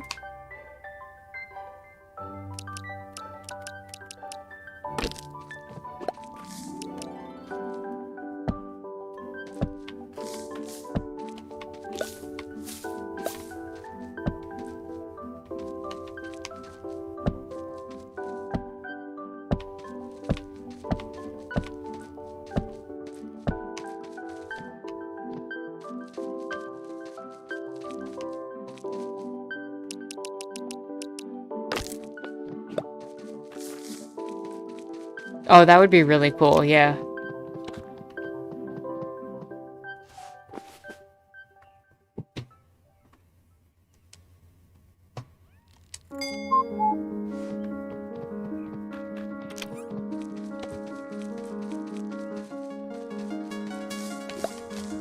Amazing, but emotionally exhausting. Fair enough.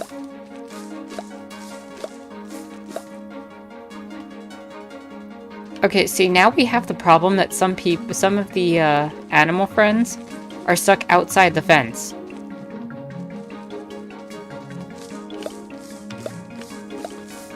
And I have no way to herd them back in.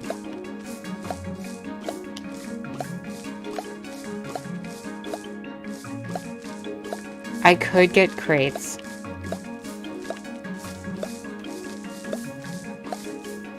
This is true.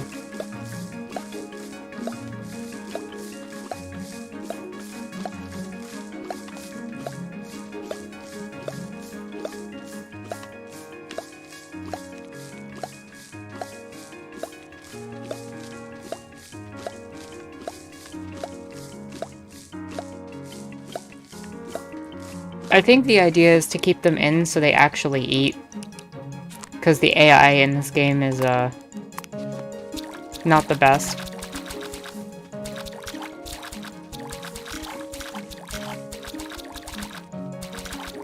Sometimes the animals don't want to eat.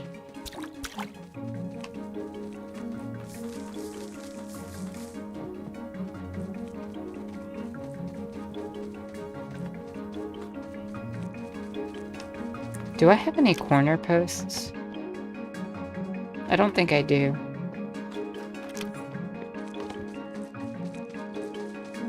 I don't think it's bad, it's just, it needs some work. I can go buy some crates and move them in.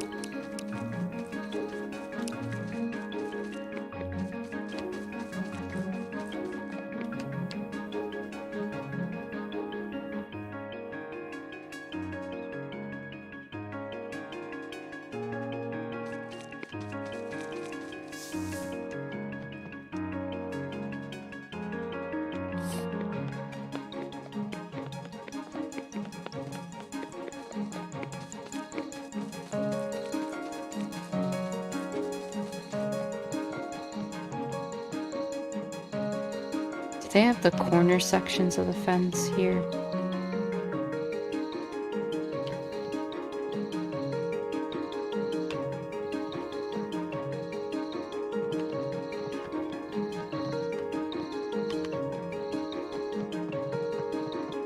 Not seeing it. Okay.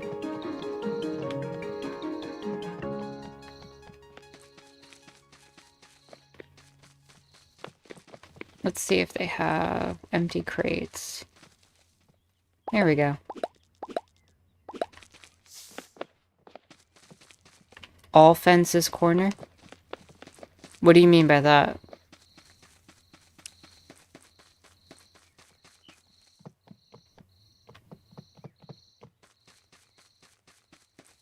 Oh, okay. Gene. Drillard. Tutor with these names. Tutor and M have been at it with these names.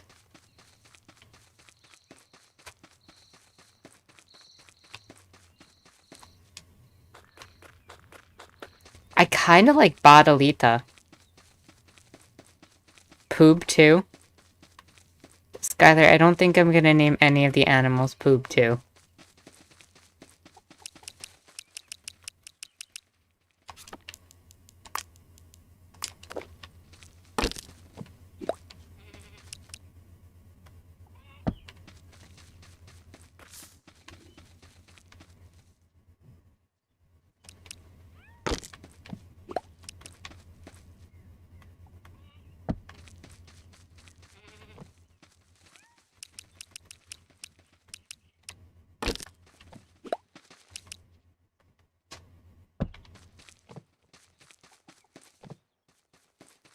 Well, there we go. Everything's fenced in.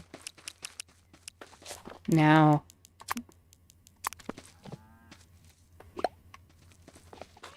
we have a Frederick and a crate.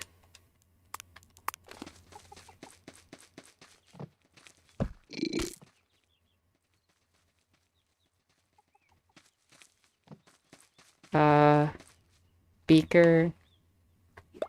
We're gonna catch you. Put you back there.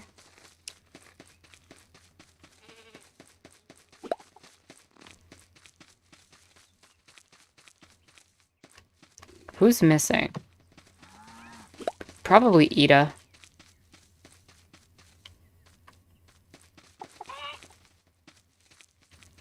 Nope, 2 of the chickens are missing. Here's one.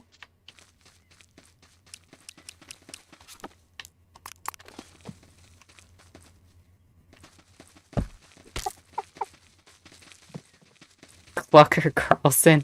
That is the opposite of the motif we are going for.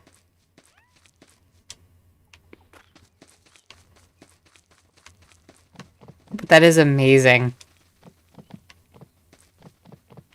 Clucker Carlson.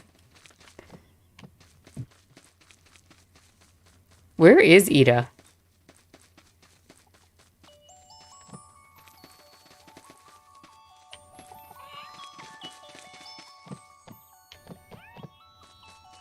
Ida, what are you doing all the way over there?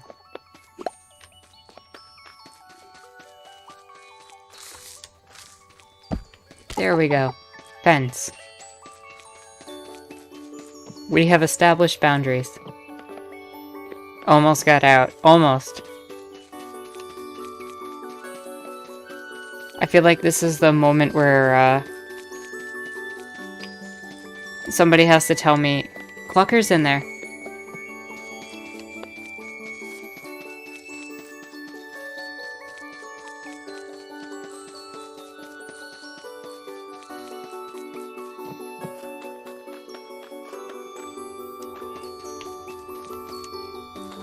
Cluck's right here.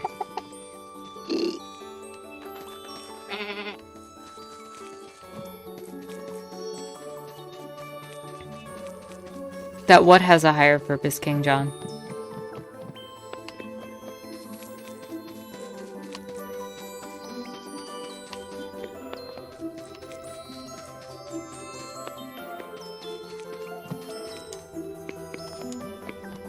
If I get another cat, I feel like we have to make another cat pun, though. Like an actual cat pun, because we didn't get away with one. We got Base Cat. And you named Base Cat, so...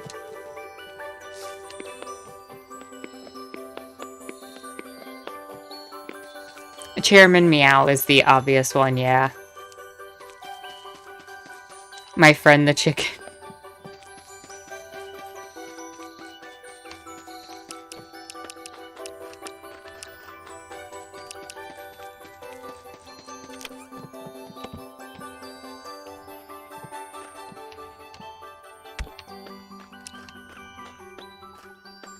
If dog, it's gonna be Carl Barks. Indeed.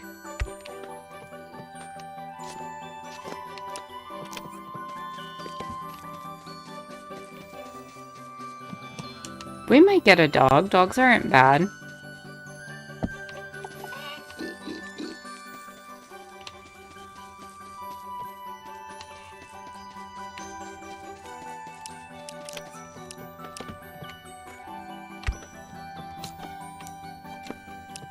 Let's see.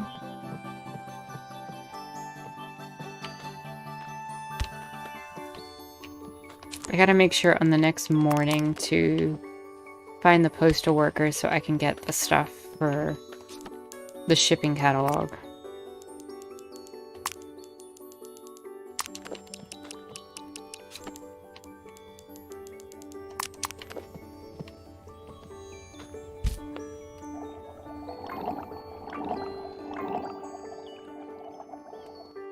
And Tudor was the one who said we should name the next cow Chairman Moo.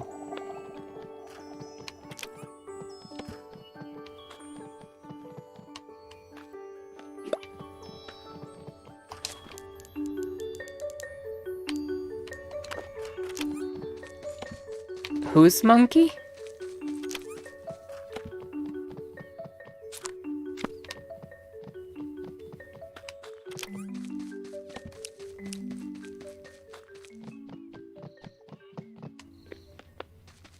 My character's an elf, though. Does that count?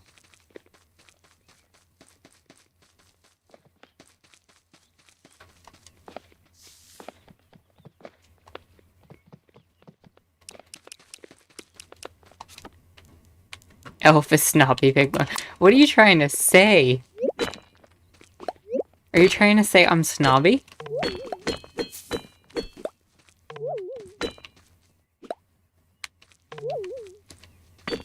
Who left a bobblehead in the rocks?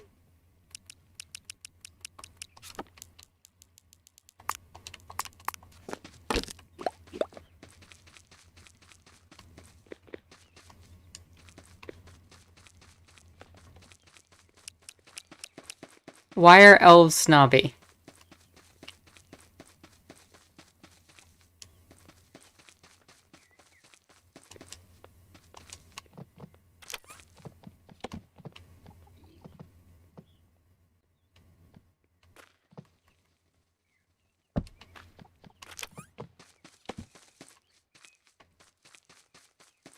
Everyone fed. We got plenty of chicken food.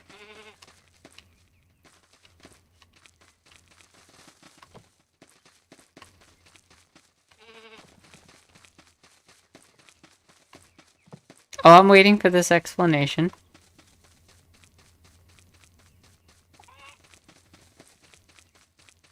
What's wrong, Lucid?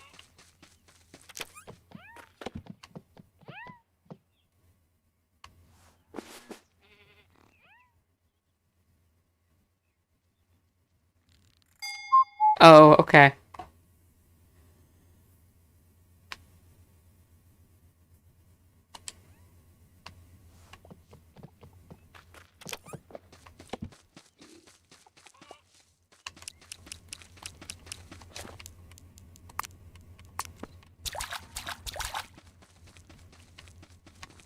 Mm-hmm, they are.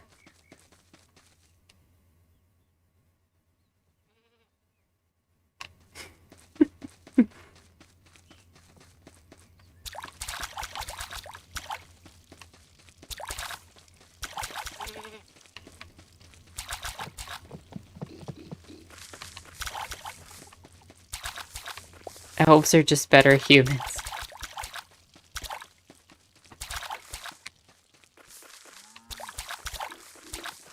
They're meditation instead of sleeping. And longer lifespans.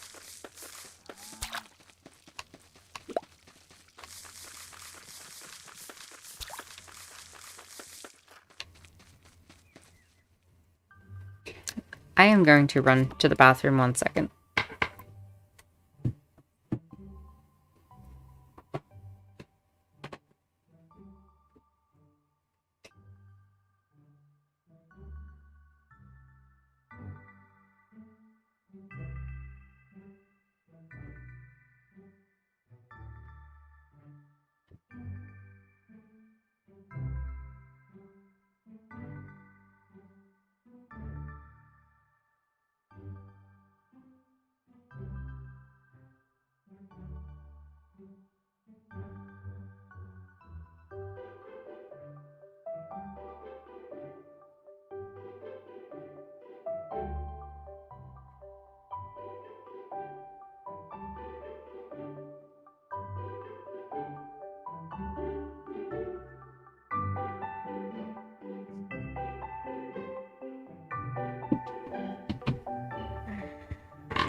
I am best elf.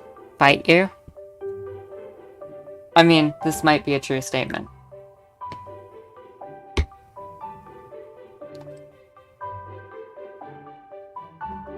Jalix, are you racist against elves?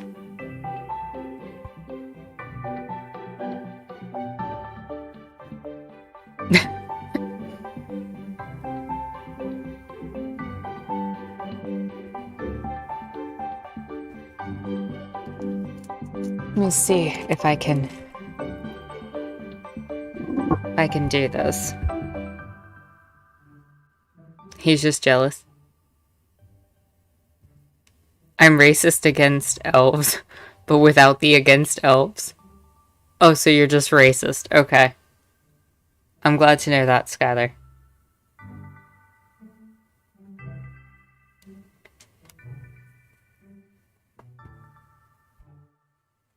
Give me like 1 minute. I will be right back.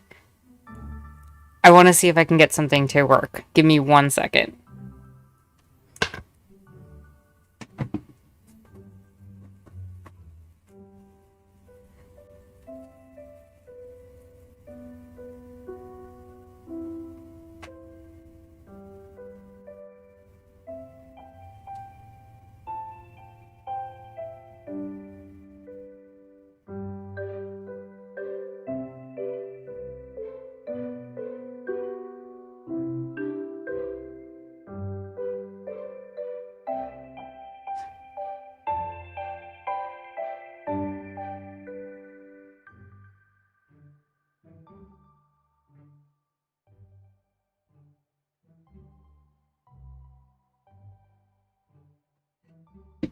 Okay.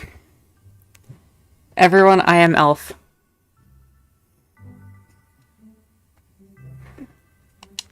It's official. Jalex, you still racist against elves?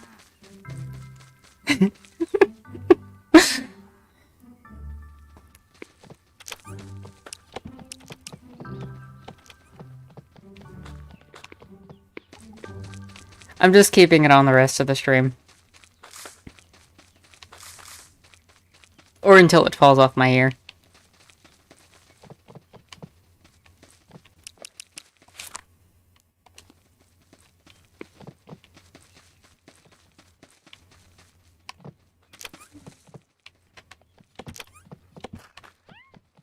Roleplay or something like that. Yeah. I'm here to tell you how Santa's workshop is actually slave labor for us elves.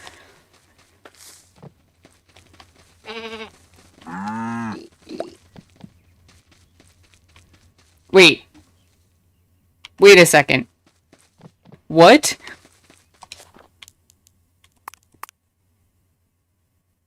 What?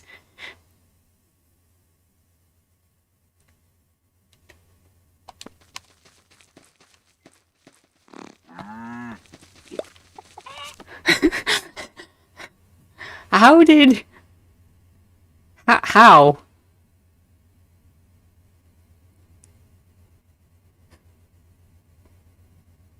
How do indeed. Somehow we still have pig, but we have bacon.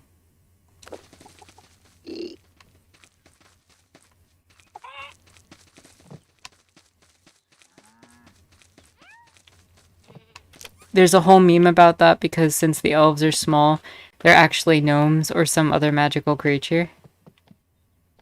I was all about the whole Santa's workshop thing and the elves and all that and liberating the elves. Now I need to figure out my life's meaning because bacon is produced by pigs without killing them, apparently, in this game.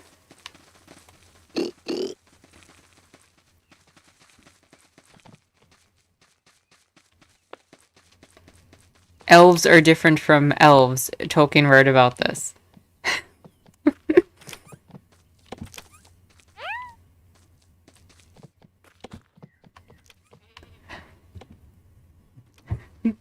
I love how elves have just become the theme of all this now. Base cat's hungry. Oh no, I gotta feed the kitty. Cat gets food. Where is cat food? Cat food? There's cat food. Kitty want bacon? No?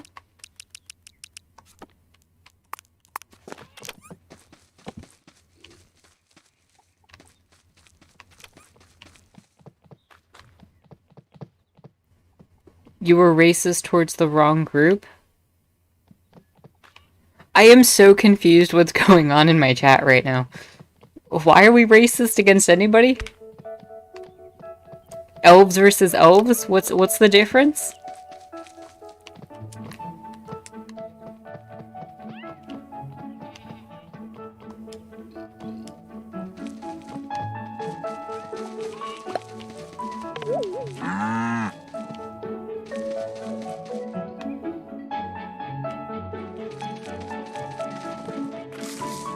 Elf with the F helps Santa, but elves live in the forest.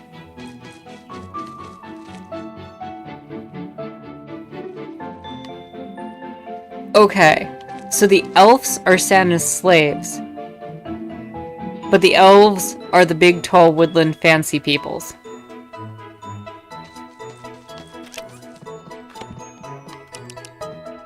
Got it. So with these ears, I'm pretty sure I would be more of the woodland elf than the Santa elf. But that doesn't mean that I'm still not speaking out against their oppression.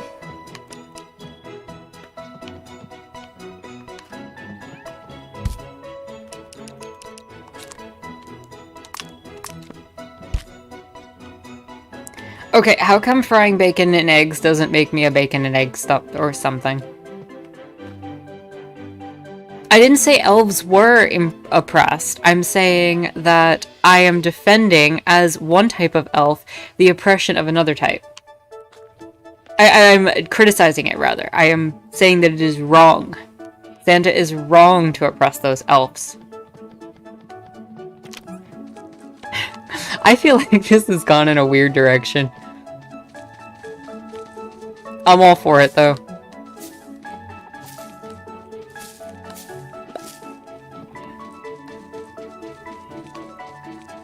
I'm still keeping the ears on all stream.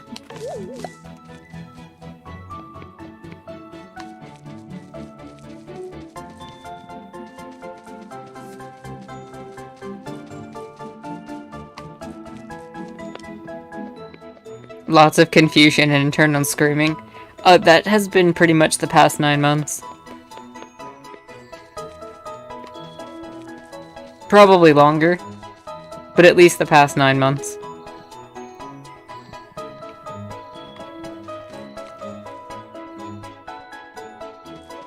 By Yonner Truth? Oh my goodness. That's amazing. M with the clutch name. 2020 in a nutshell. There was this really horrible Twitter thing that I had read recently that basically a bunch of people were like 2019's good. In 2019 they were like 2020 is going to be the best year ever because all these holidays lined up perfectly with weekends and all this other stuff, and me looking at this now just started laughing internally.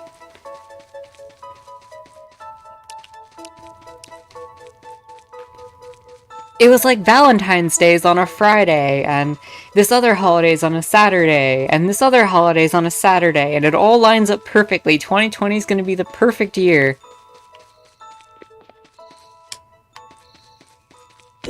I mean, 2021 is bound to be ever so slightly better. Right? Unless Orange Man decides to, coup it up.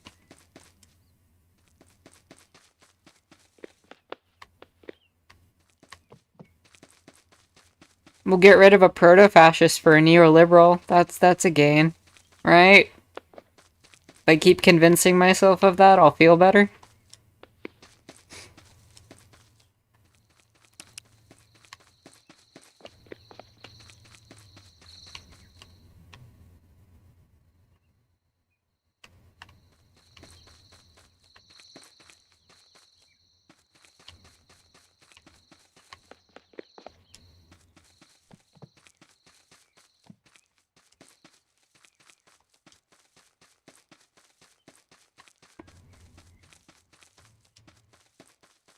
Fair enough, Lucid.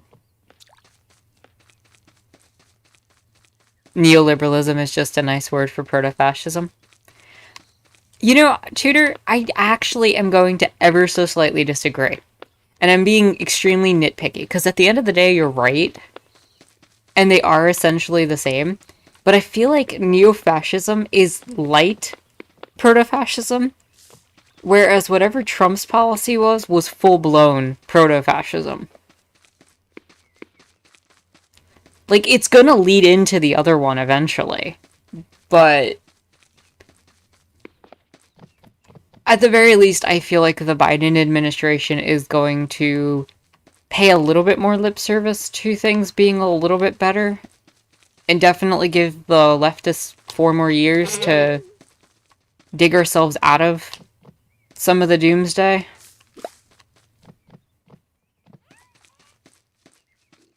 Yeah, that's a great one, Tudor. Neoliberalism is pre-fascism. The Trump administration is proto-fascism.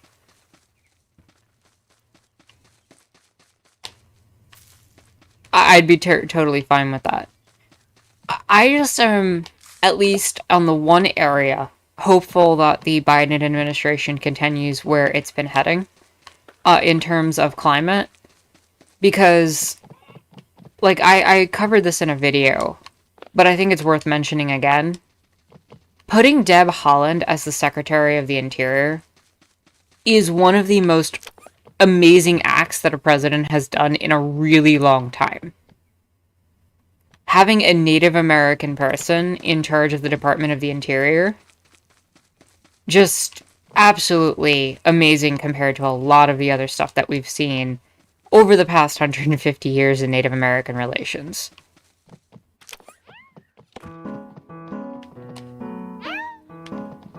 Base Cat, if you're hungry, there's food. I just fed you. Eat your food. You can float.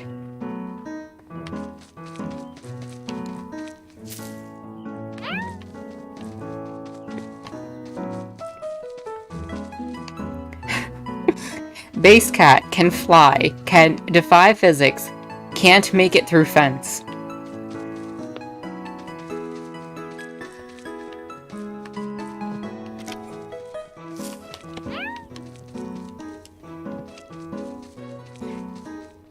Maybe, yeah, we set fascism, we set the doomsday clock an hour back.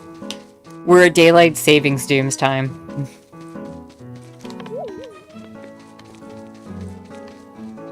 Eat your food. When did you eat? I didn't even see you do it. Strange kitty.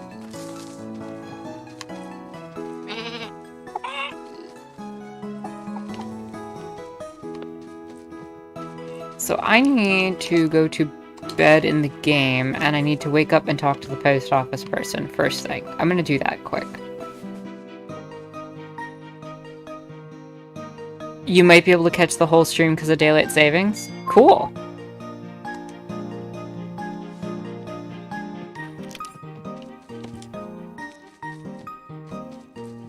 I think the sheep is Comrade Batalita. Yeah. Let me get to post office worker. Wait, isn't the post office worker supposed to show up? Something good came of that. What came of what, Jalix? Daylight savings?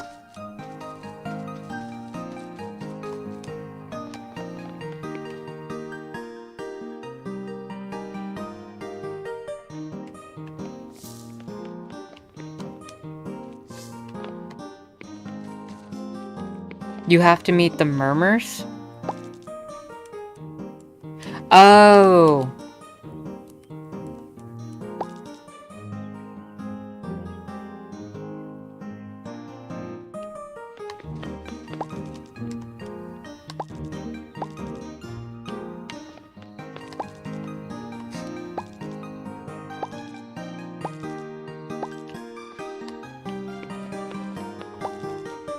Okay, this feels kind of like... I don't even know what the word is for it. It's like, oh yeah, the post people have been here the whole time. What are you talking about? They come every morning. You just must not be a morning person. Meanwhile, I'm up in the middle of the morning and they're like, not there?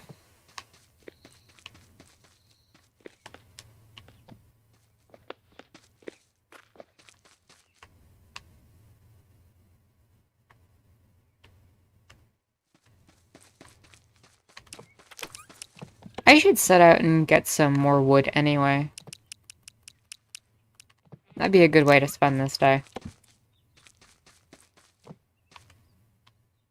Where can I deforest?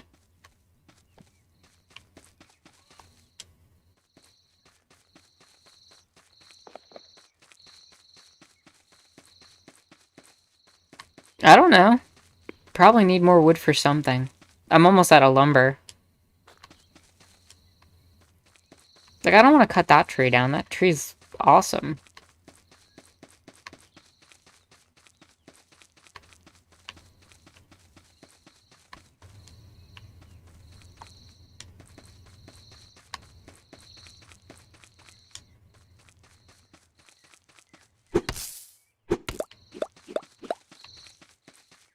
Oh, that one has a star thingy on it. Yoink. Always need wood. True.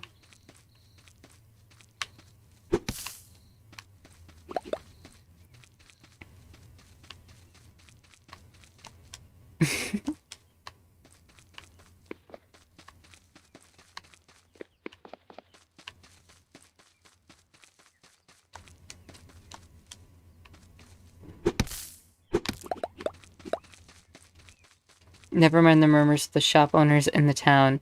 You have to talk to them and go to the town early the next morning to meet the postman.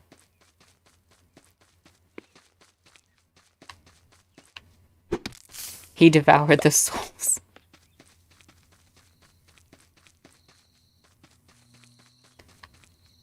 Is that a queen bee? Nice.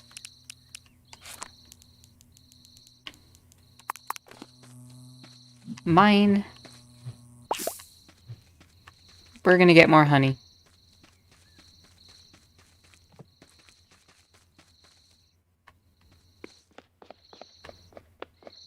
I did talk to all the murmurs.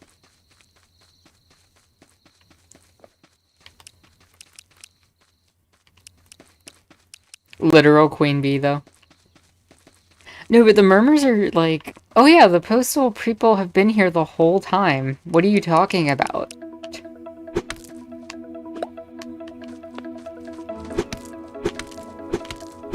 And I'm just like, no they haven't.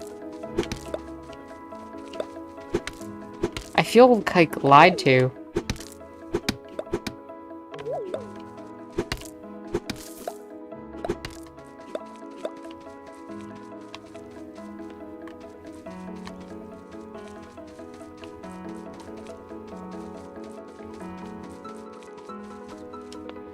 The cute ducky hat.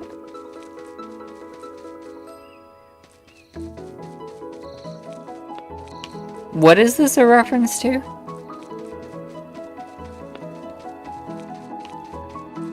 Perhaps the postmen were the friends we made along the way. I don't even know what's going on anymore.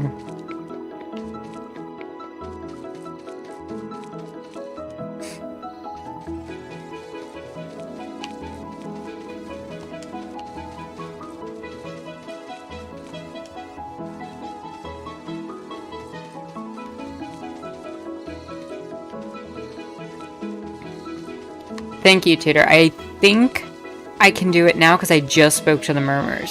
So in the next day, we'll be able to do it.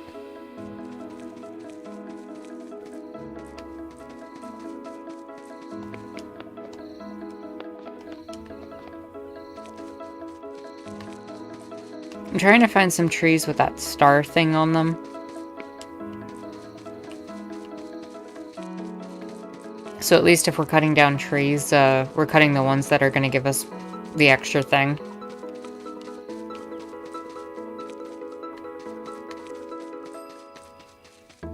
I don't know, Tutor, do you play Staxel?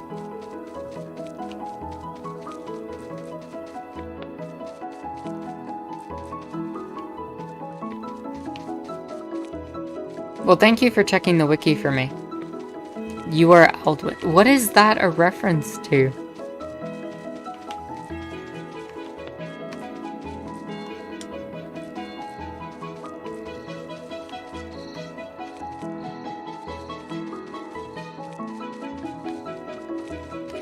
Okay, I haven't actually played Skyrim, I know. Terrible gamer.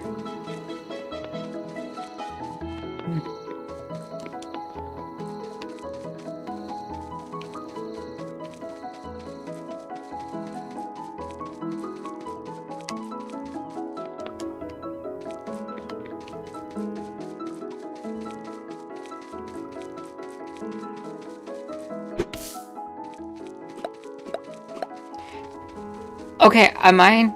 I thought no one would get that reference. I don't know. Skyrim and this type of RPGs always felt very mediocre to me too, Jalix, and I feel like there's just a huge following for them. And I just feel like I'm just not getting it. Real gamers play Lego Island 2, The Brickster's Revenge. Don't even get me started on Lego Island. Lego Island was my childhood.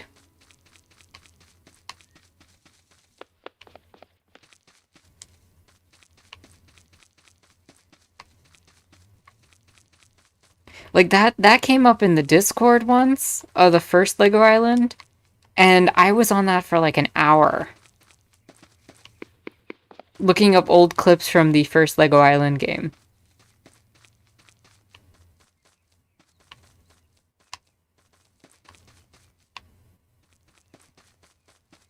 And the Brickster getting out.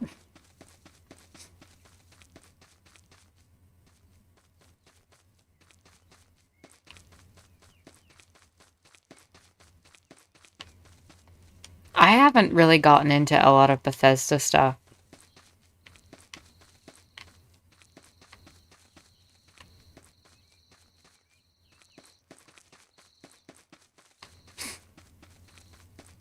You found your Lego Island minifig? That's awesome.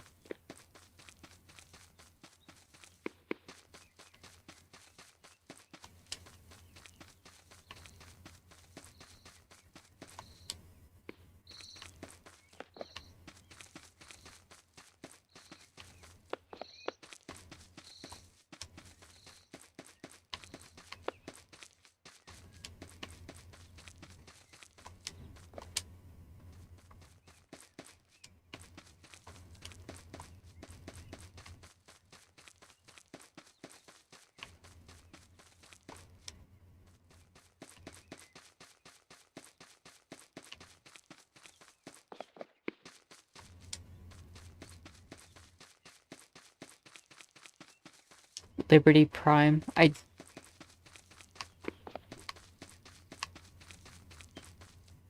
don't remember that at all. Is that another Skyrim reference?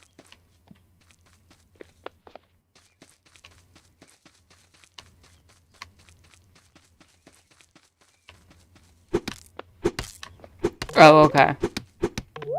I have not played Fallout either. I feel like I'm just like telling everybody how, you know, limited my gaming stuff was, but I feel like a lot of that era of gaming, I was just absent from it for a number of different reasons.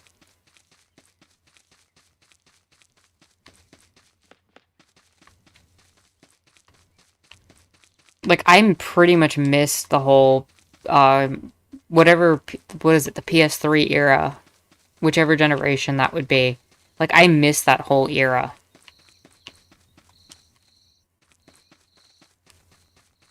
Between, school and life and everything else.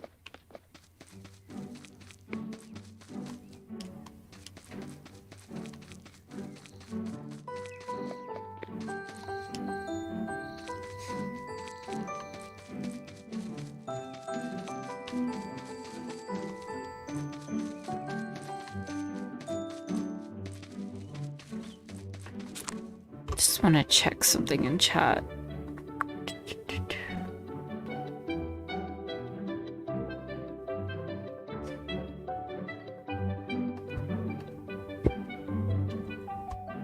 No, it's not gonna let me do that? Okay.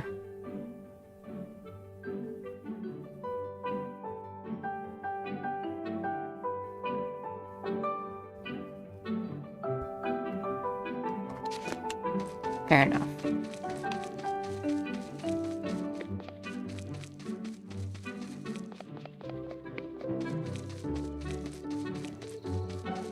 Is Fallout a series worth getting into?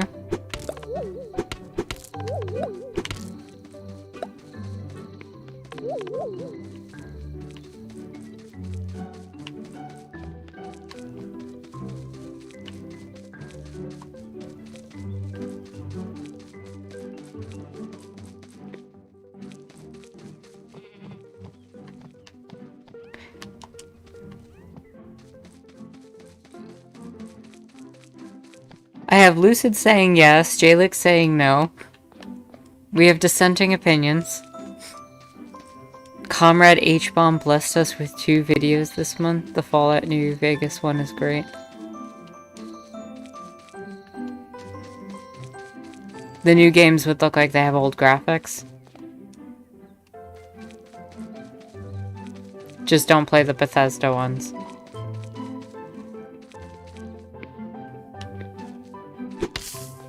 Okay, I haven't played any Bethesda games. I just have heard all the terrible stories.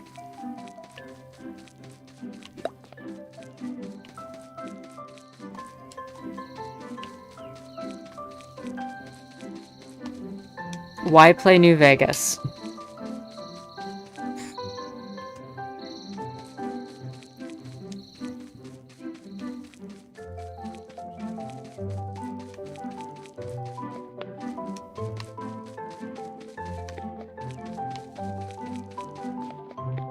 Okay, fair enough.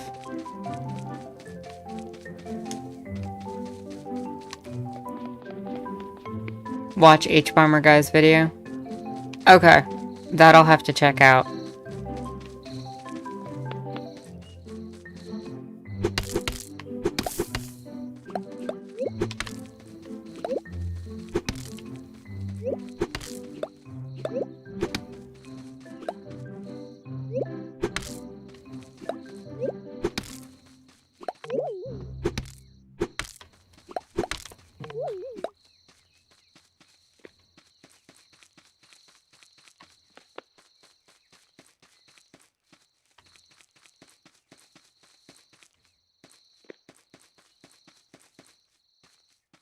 Spending an hour and a half,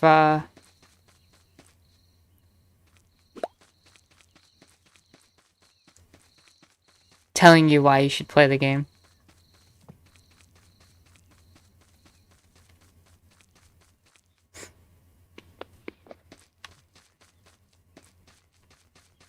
You got into the PS3 era and, PS3 and Xbox 360 era in 2009?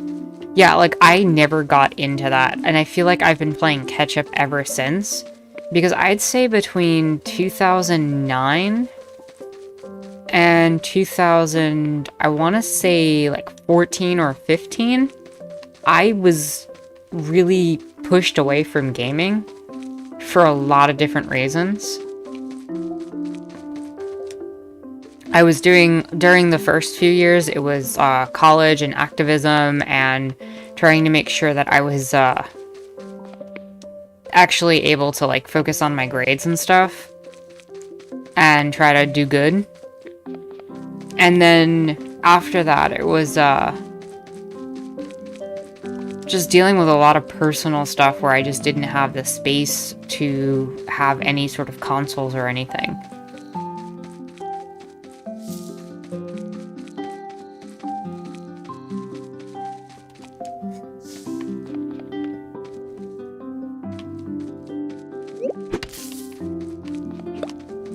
It wasn't until I got my old laptop that I was able to finally get back into gaming. The one I had before this one.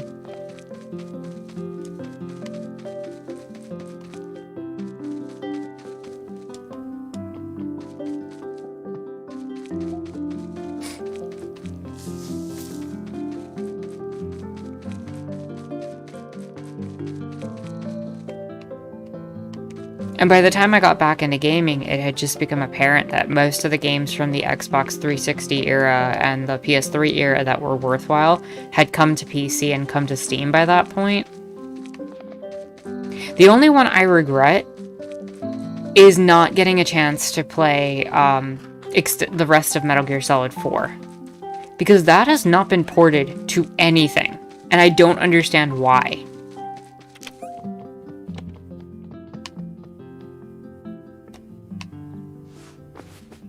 If anybody has a reason for that, I'd really love to hear it.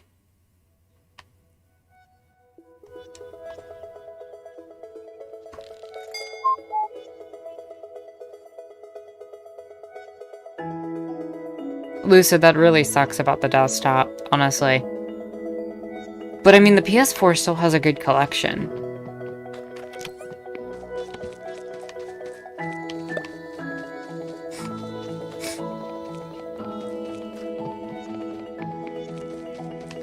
They're just gonna have to build that from the ground up again, aren't they?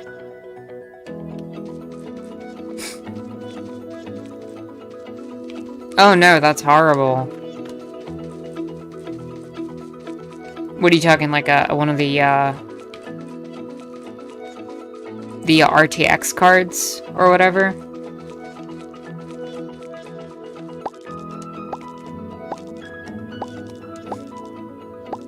Yeah, if it's blue screening, I think you can probably do something about that.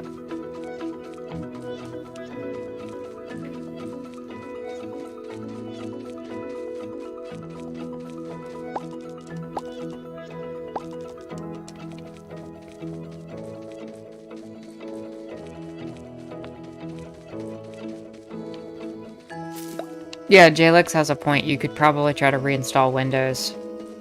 Just do a complete system reformat.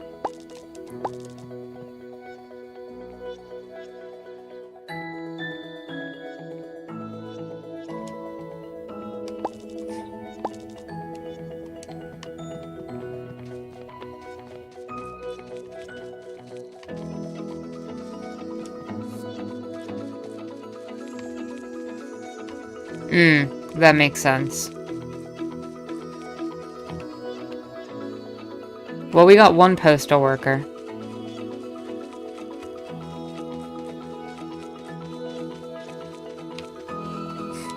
Might as well get back to deforestation.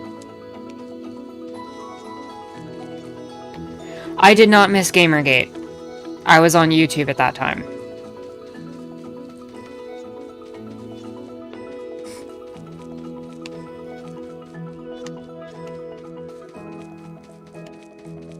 That was horrible.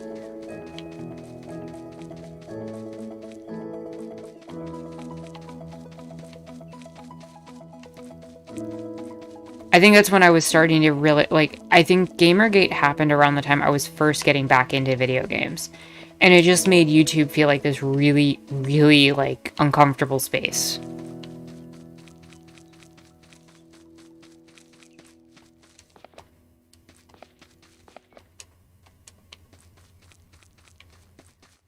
Like, it didn't take much to see a video where somebody was like, oh, we need to talk about video games. And I'm like, oh, I'm all about this. YouTube showing me video game, channels and all this stuff. And I can check out what I missed over the past few years. And then it's like, oh, the SJWs and this happened and that happened. And I'm like, wow. And then, right-wingers want to talk about lefties putting politics in videos and stuff like that. But who started that? They got upset at every little thing.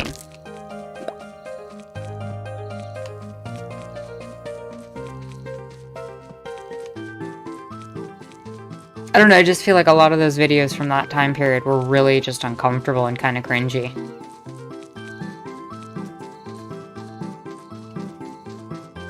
You were on Reddit at that time? Oof. Oof. I bet there were subsections of Reddit that were just horrendous.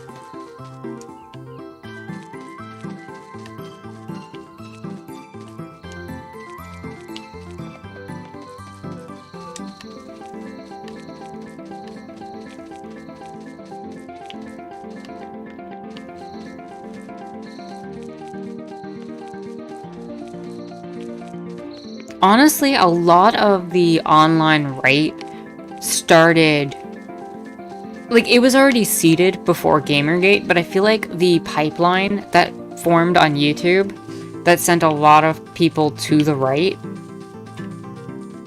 started around that time.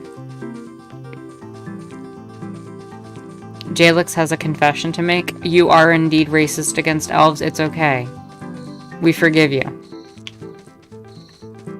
I'm sorry, Jalix, I'm picking on you so much with this.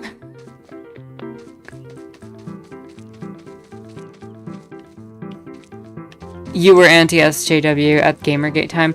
You know what? A lot of people were, and I don't even blame people now who were part of that. It was so widely encompassing, and there was just such a reactionary movement there. The mods banned any mention of Zoe Quinn. Then it turned into a... Yeah, it was all about censorship.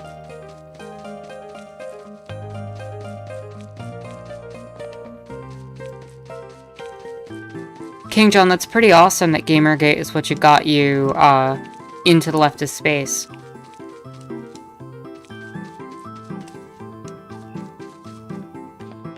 Well, Skylar, I wasn't. I was already a leftist by the time Gamergate happened. Magma Lobster, welcome. How are you doing today?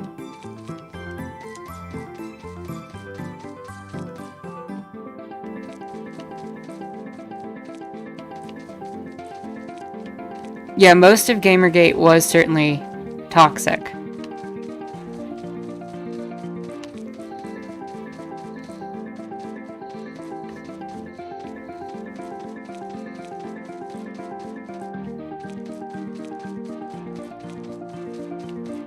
Glad to hear it, and, you know, welcome. We're having a very interesting conversation and day.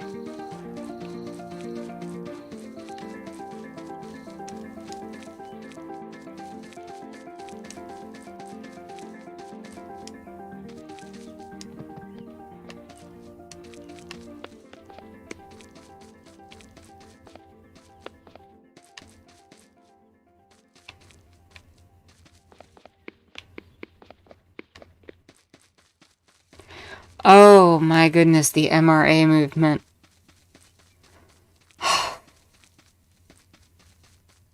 That was so frustrating to watch. Men's rights activists.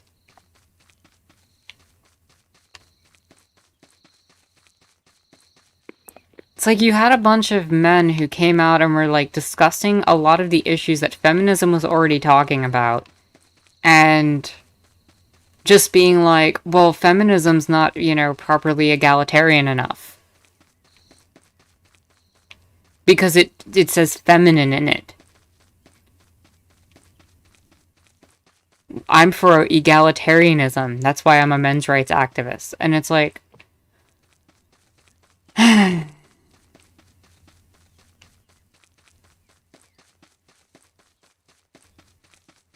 Meninism.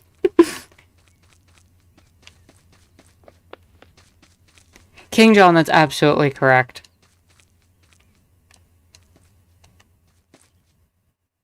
Thunderfoot's still relevant?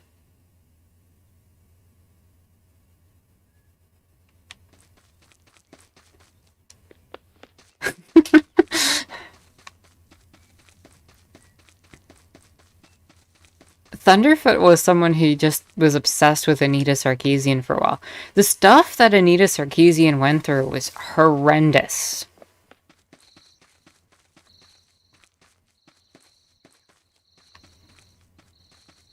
Why is there an obsession with the gamer community to categorize people by how many games a person's played? Honestly, I think it was more about gatekeeping and preventing people from calling themselves gamers if they weren't, you know, of a certain standard. No, you're fine.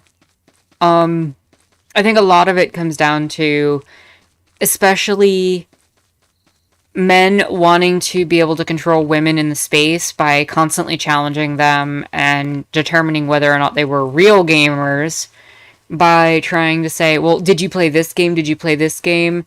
And, like, there was an ever-moving goalpost for that. And I think it was really just a way to keep certain populations out of the gaming scene.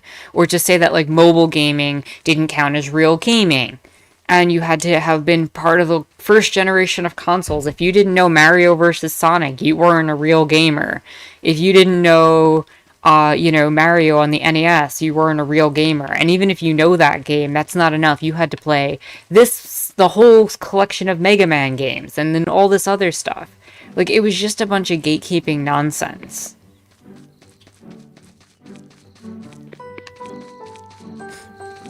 The gatekeeping around mobile games, Candy Crush is still a game. True, right? Like,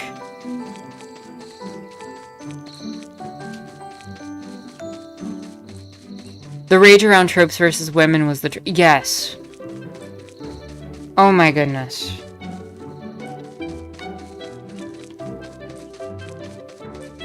The backlash that Anita Sarkeesian got with that whole thing, though.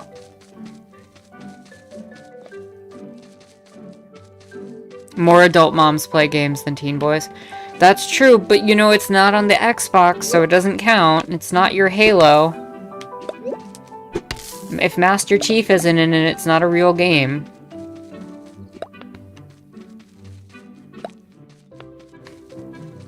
Hot take there, but you know, Master Chief is what makes video game.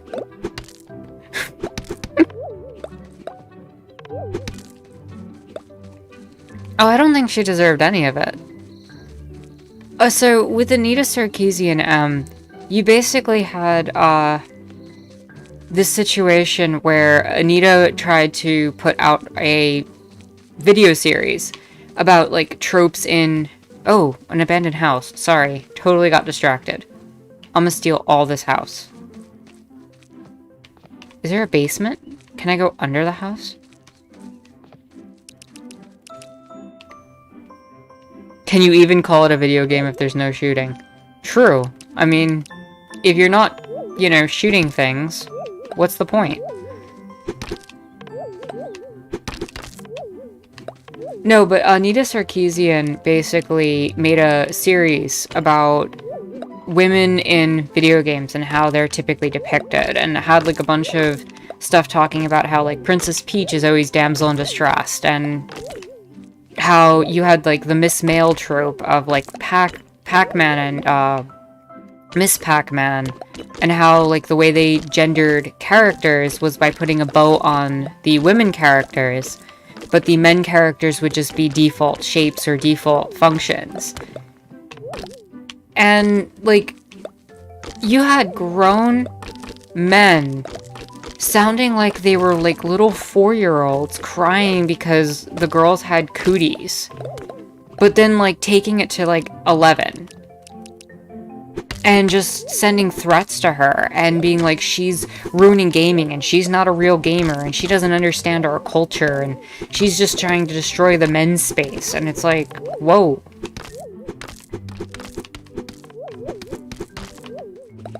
Like, it's okay, everyone. It's okay. It was super weird. Like, I don't understand.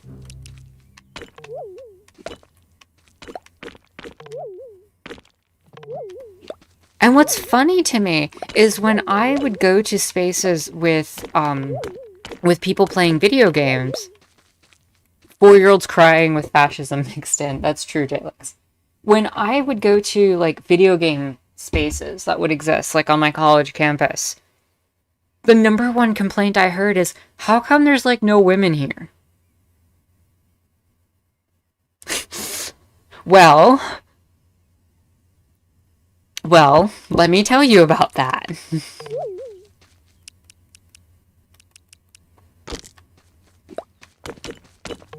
When you start doing gatekeeping creepy stuff, and you start trying to, like, police who's actually a gamer, you might be making people uncomfortable.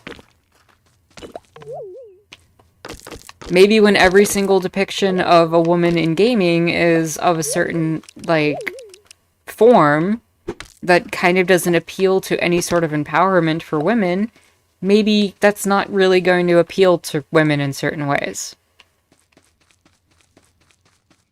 Is this another one? Is that a bed? Okay, I kind of want to turn this one into a special, like, secret house now.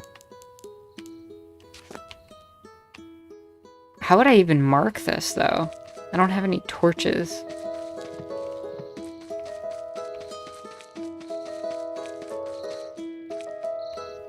Well, let me tell you about capitalism. Yeah, thank you, Lucid. I took one out already, but I kind of want to keep this one as like an outpost. Well, let me tell you about capitalism. The best.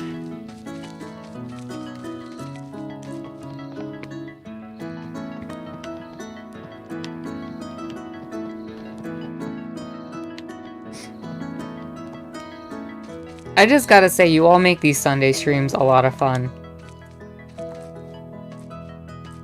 I have an awesome chat, and I'm grateful for that.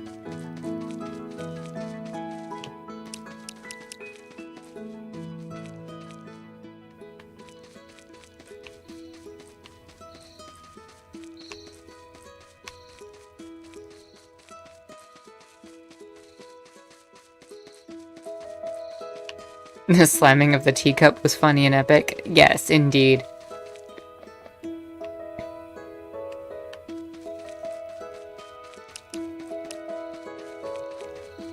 Maybe we can finally finish Leif's quest. If we go find the other postal worker in the morning, it might happen.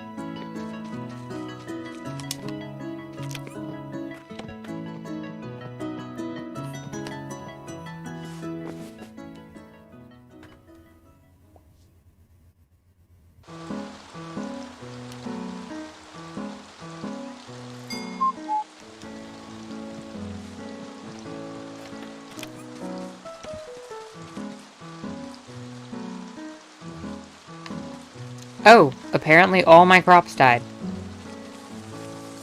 That's fun.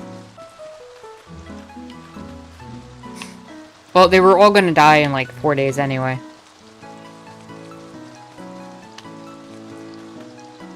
I find it funny that The Escapist was the only games journalism site with pro Gamergate editors, and they had to shut down less than 3 years later while their competitors remained.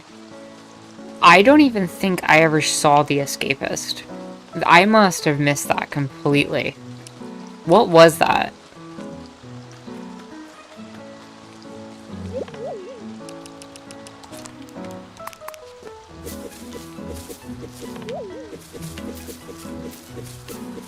Oh, I'm supposed to find that postal worker. Let me do that. Let me do that. No, it's still before noon, and I do not see postal worker.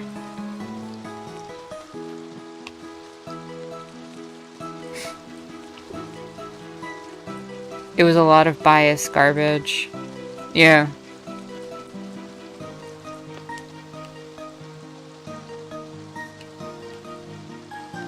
Is it Rowan? No, Rowan's the innkeeper.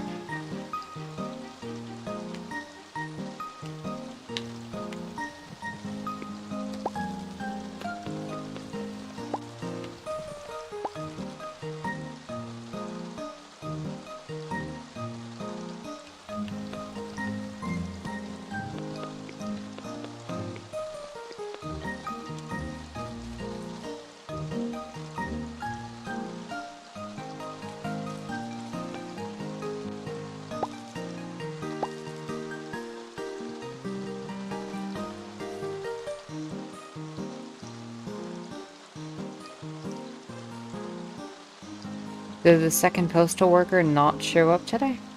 Maybe because of the rain?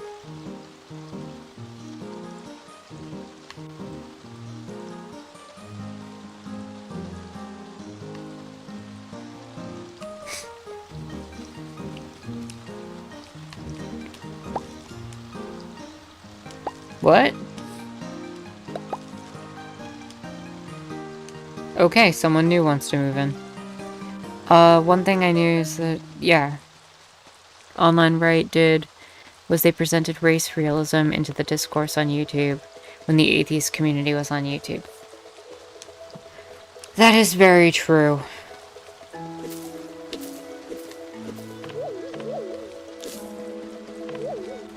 Face Cat, what's wrong? Are you crying over the dead corn? I mean, it was gonna die in a few days.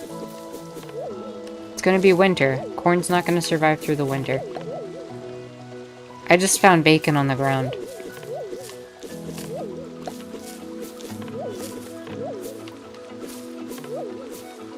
tears make better. Well, if I've learned anything from anime, tears will always make things better. That's how you heal. The healing power of tears.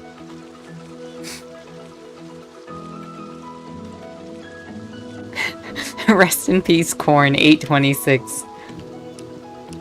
We still got plenty of corn out of that. That was worthwhile.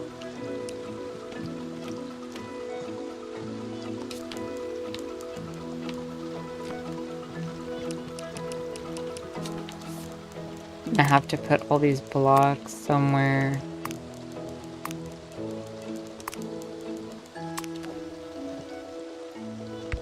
Throw them at the bottom of this bookshelf.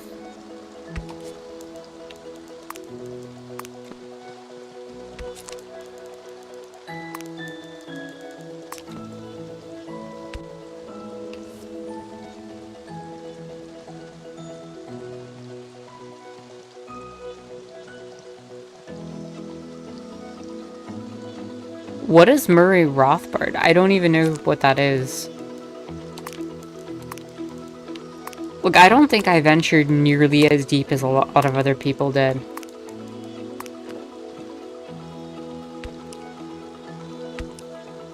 And honestly, for my own health, I'm kind of glad I didn't.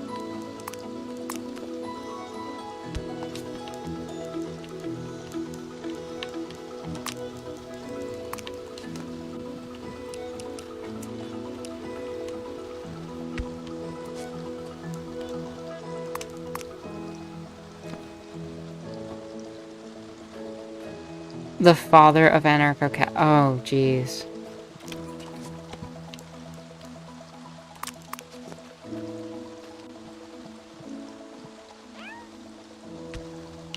I feel like you simultaneously just gave me very valuable information and just made my need to research this slightly higher.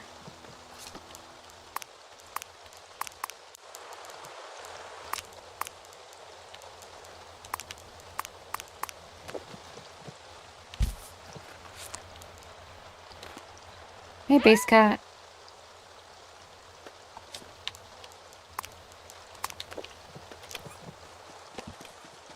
We can throw these barrels outside with the rest of the barrels.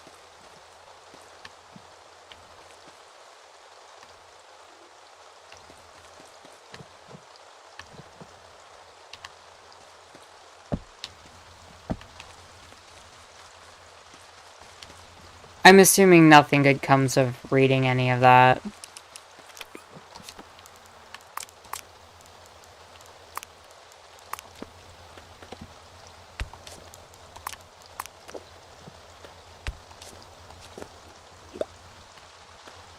Yay, I have enough wood that I can start making some lumber.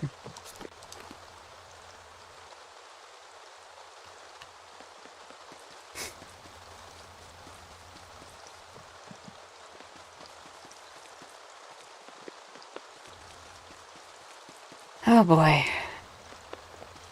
What a shocker, an ANCAP being a racist.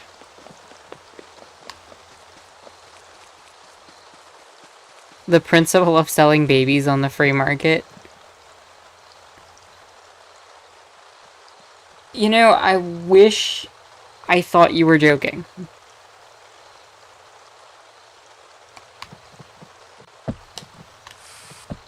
But I've learned, over time, never to assume these ridiculous statements are jokes anymore.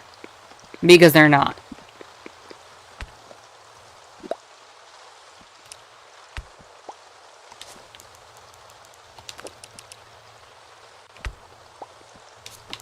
Like, every bit that I learn more about ANCAPs just makes me so confused at how you took a principle like anarchy and just ruined it.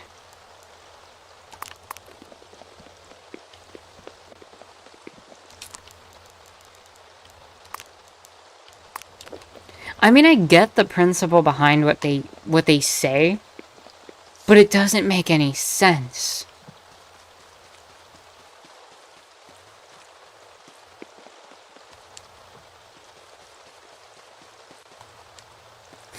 Oh, absolutely, King John. You don't need democracy for a free market. As a matter of fact, we knew that way before.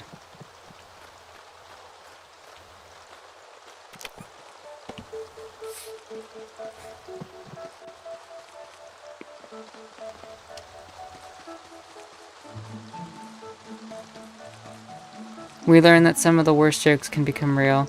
And Trump is president.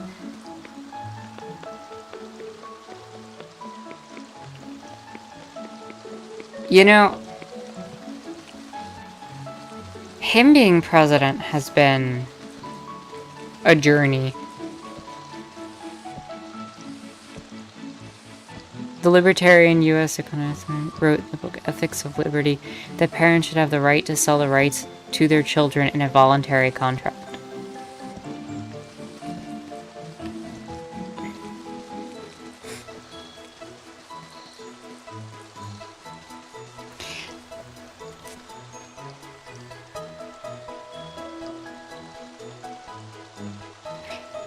I'm about to ask a question that I don't know if I want the answer to.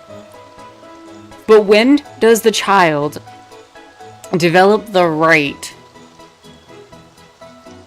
to their own humanity to not be sold in a voluntary contract by their parents?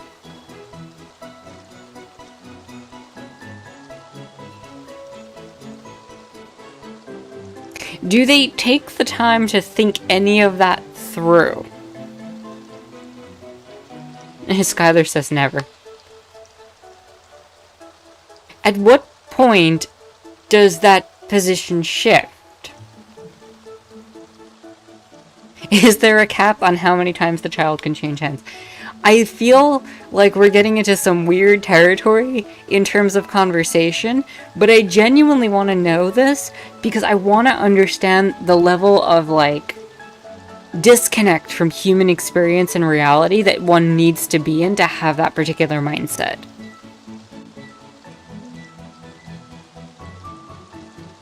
Well, deranged is a word for it, right?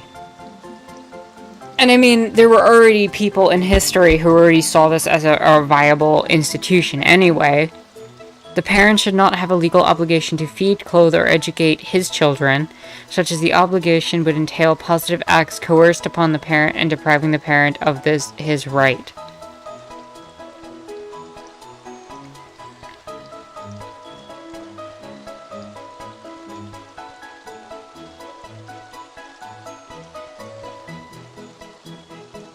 There's so much wrong with that. There's so much wrong with what I'm reading. It's hurting my brain.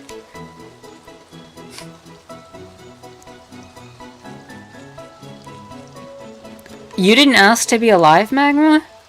I mean, I wrote a full contract, adhering to the Constitution and all the legal systems before I was born. You don't remember doing that as a fetus?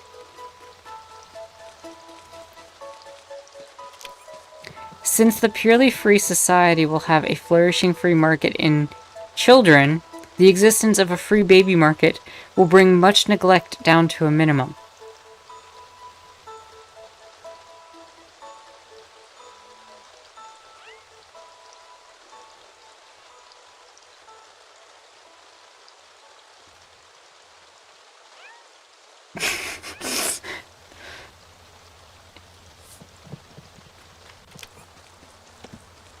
Oh, speaking of... What are you doing on my property? Oh! Did I just get bribed?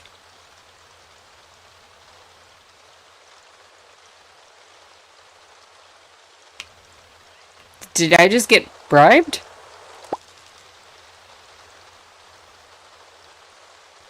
I am not comfortable having your money, Oscar.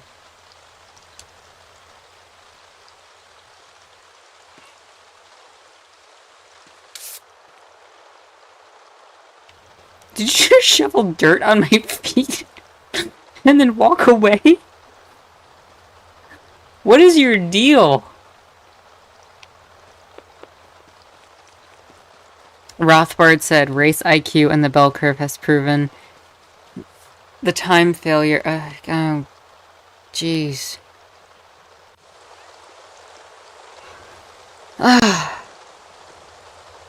You know what the problem with all of this is? We want to say that a lot of this stuff came from, like, say, like, Rothbard, right? But if you look at some of the stuff that was written in some of the, like, founding people of the United States' writings, there are some atrocious things. Like, I covered this in my video on Jefferson, but the stuff Jefferson wrote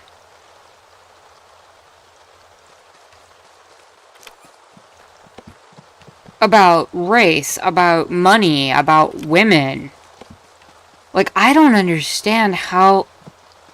Sometimes I don't understand how Europe is, like, how they functioned. Like, I really don't.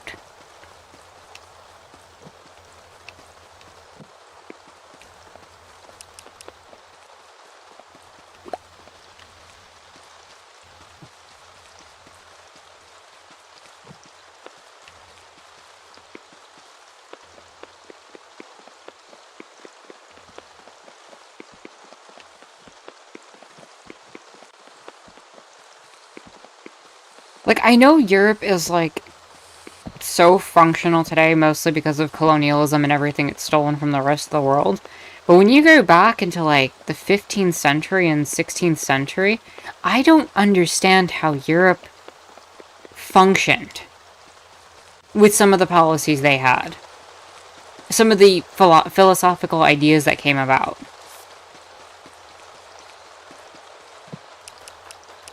Like, we like to highlight the, you know, the good ones. But man, there were some really, really bad ideas out there. Like, sure, the Declaration of Independence is amazing, like, on paper and in theory. But when you read some of the other stuff Jefferson wrote, you just sit there and question, like, what was going through this dude's head?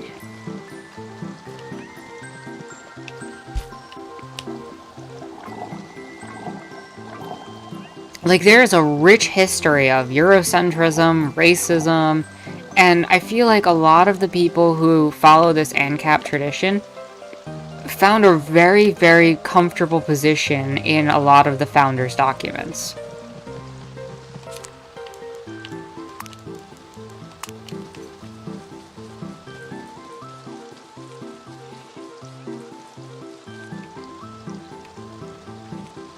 Like, I don't have the quotes, like, in front of me or completely memorized or anything, but there's some real special stuff there. And everything you showed me about the children, jeez. Like, how disconnected from reality do you have to be to talk about children as if they're a commodity that can be bought and sold? And that'll somehow fix things?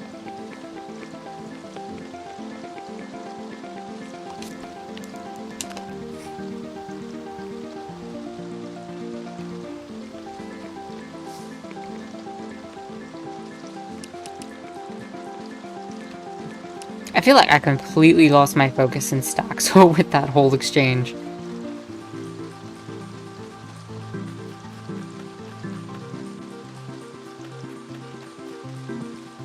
Right, I need to get food for all of the chickens. The free market is the Lord. That's true.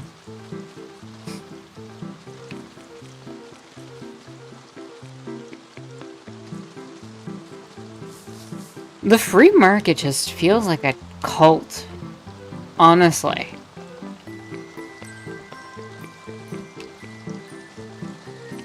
Tudor, you did not depress me in the least. Honestly, hearing about stuff like this doesn't even surprise me anymore. And I think that's the depressing part of it.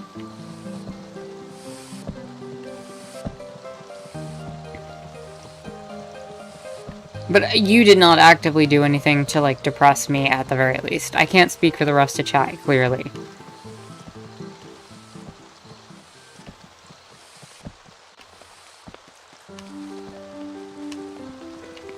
You know, the great invisible hand...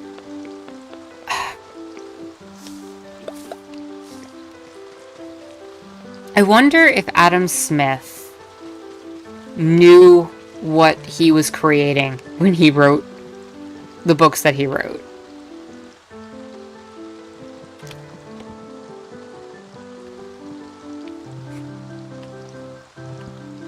A free baby market would be a good band. I could see that, actually. I need food for my aminals.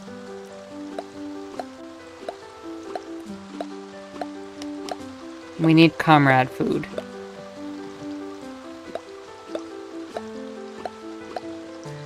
Let's buy more comrade food.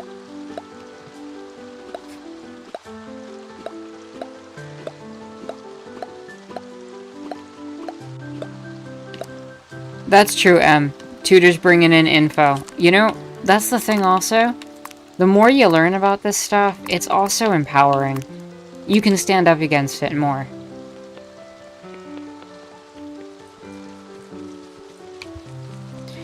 I just want to know what goes, like... what goes into a person's mind to sit there and say, you know what sounds like a great idea? Selling babies.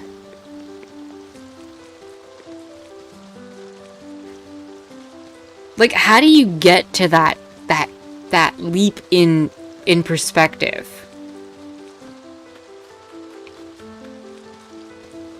I'm sure others are bringing in and people are engaged in the comment. I'm just speaking to the comment made by Tudor. Let's see. In Warframe, they have these future CEO types called the Corpus, and they're a cult that worships money over all else, and it's such an obvious potshot at capitalism. I love it. I mean, that's the thing also, like, the term capitalist was originally a dig at capitalism. Like, it was literally to describe how messed up the system is.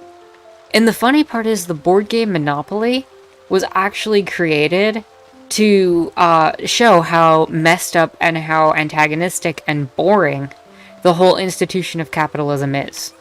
And yet somehow it became a staple of capitalism.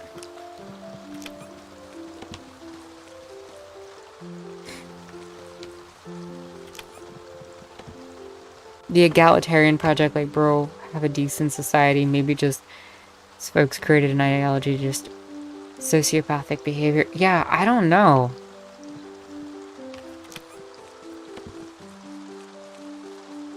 Rothbard and the babies.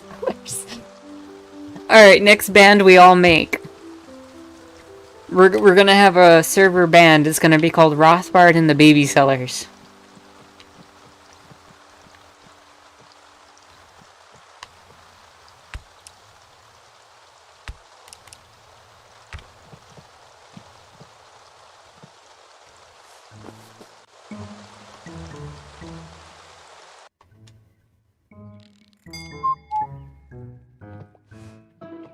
Base Cat brought us a gift. What'd you bring us, Base Cat? Another poolside table. Thank you, Base Cat. It's pretty based of you.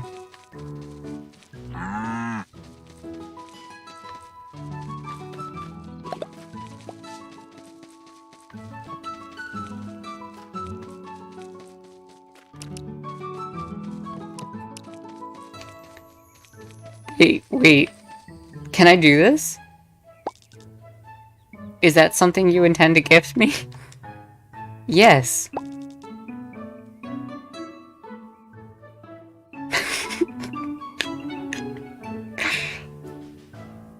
Why did that work?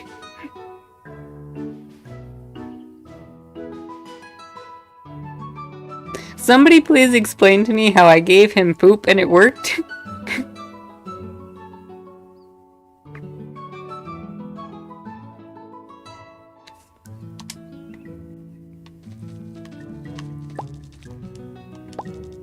I really need a crate full of fish. What?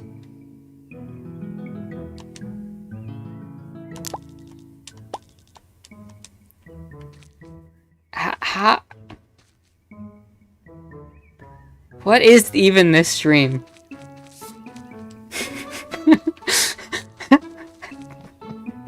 I gave him poop, and he asks me for a crate full of fish. I don't want to ask. I don't want to know.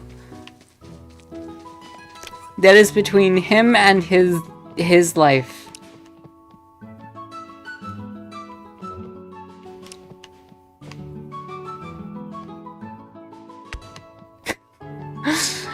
I hope not, Tutor. I really hope not.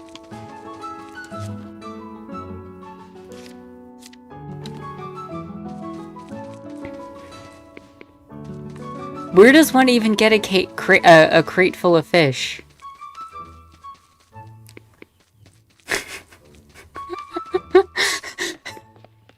The poop reminded him about his desperate need for fish. How do I get a crate full of fish? Do I, like, put a fish in a... Like, how do I...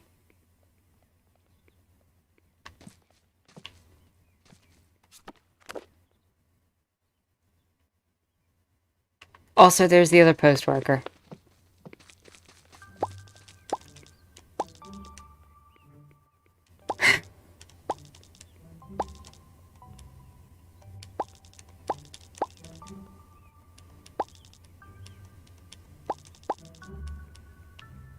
Yes, let's go talk to Leif.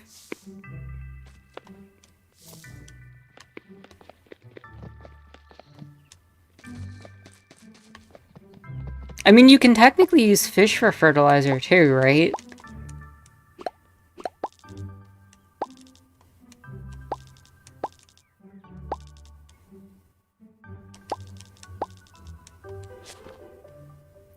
Yay, we can finally get the shipping catalog. It's happened. It has happened. I think we need to wait for the next day for it to show up in the shop.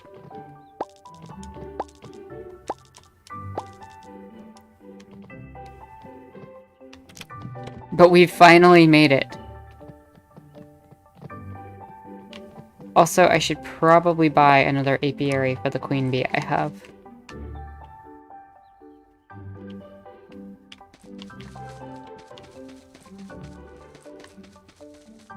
Also, where does one get a crate of fish? Like, I'm genuinely concerned about that. Do I have to take fish and put it... Oh, there's cherries on the tree. That's cool. No.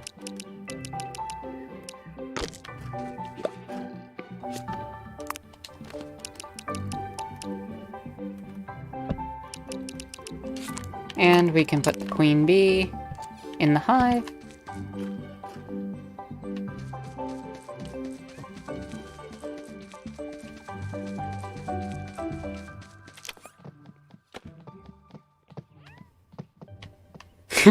Base cat! What do you do? Base cat, are you... Oh, that's a sad moment. The moment when you go to pour tea and there's nothing in it. There was like a drop in there. Base cat?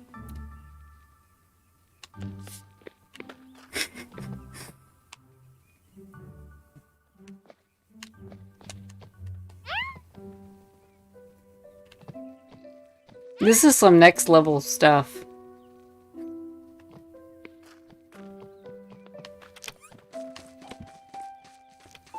Jalix, if you need to go, feel free to go.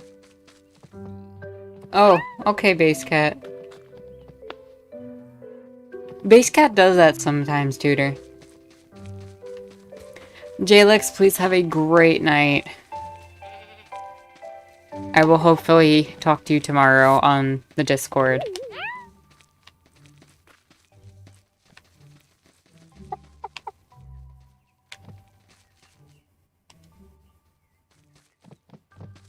Definitely.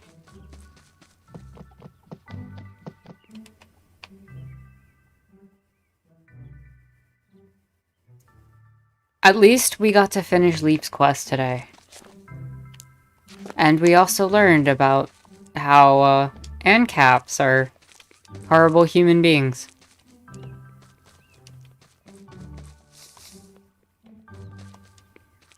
When Dr. Manhattan showed up reformed.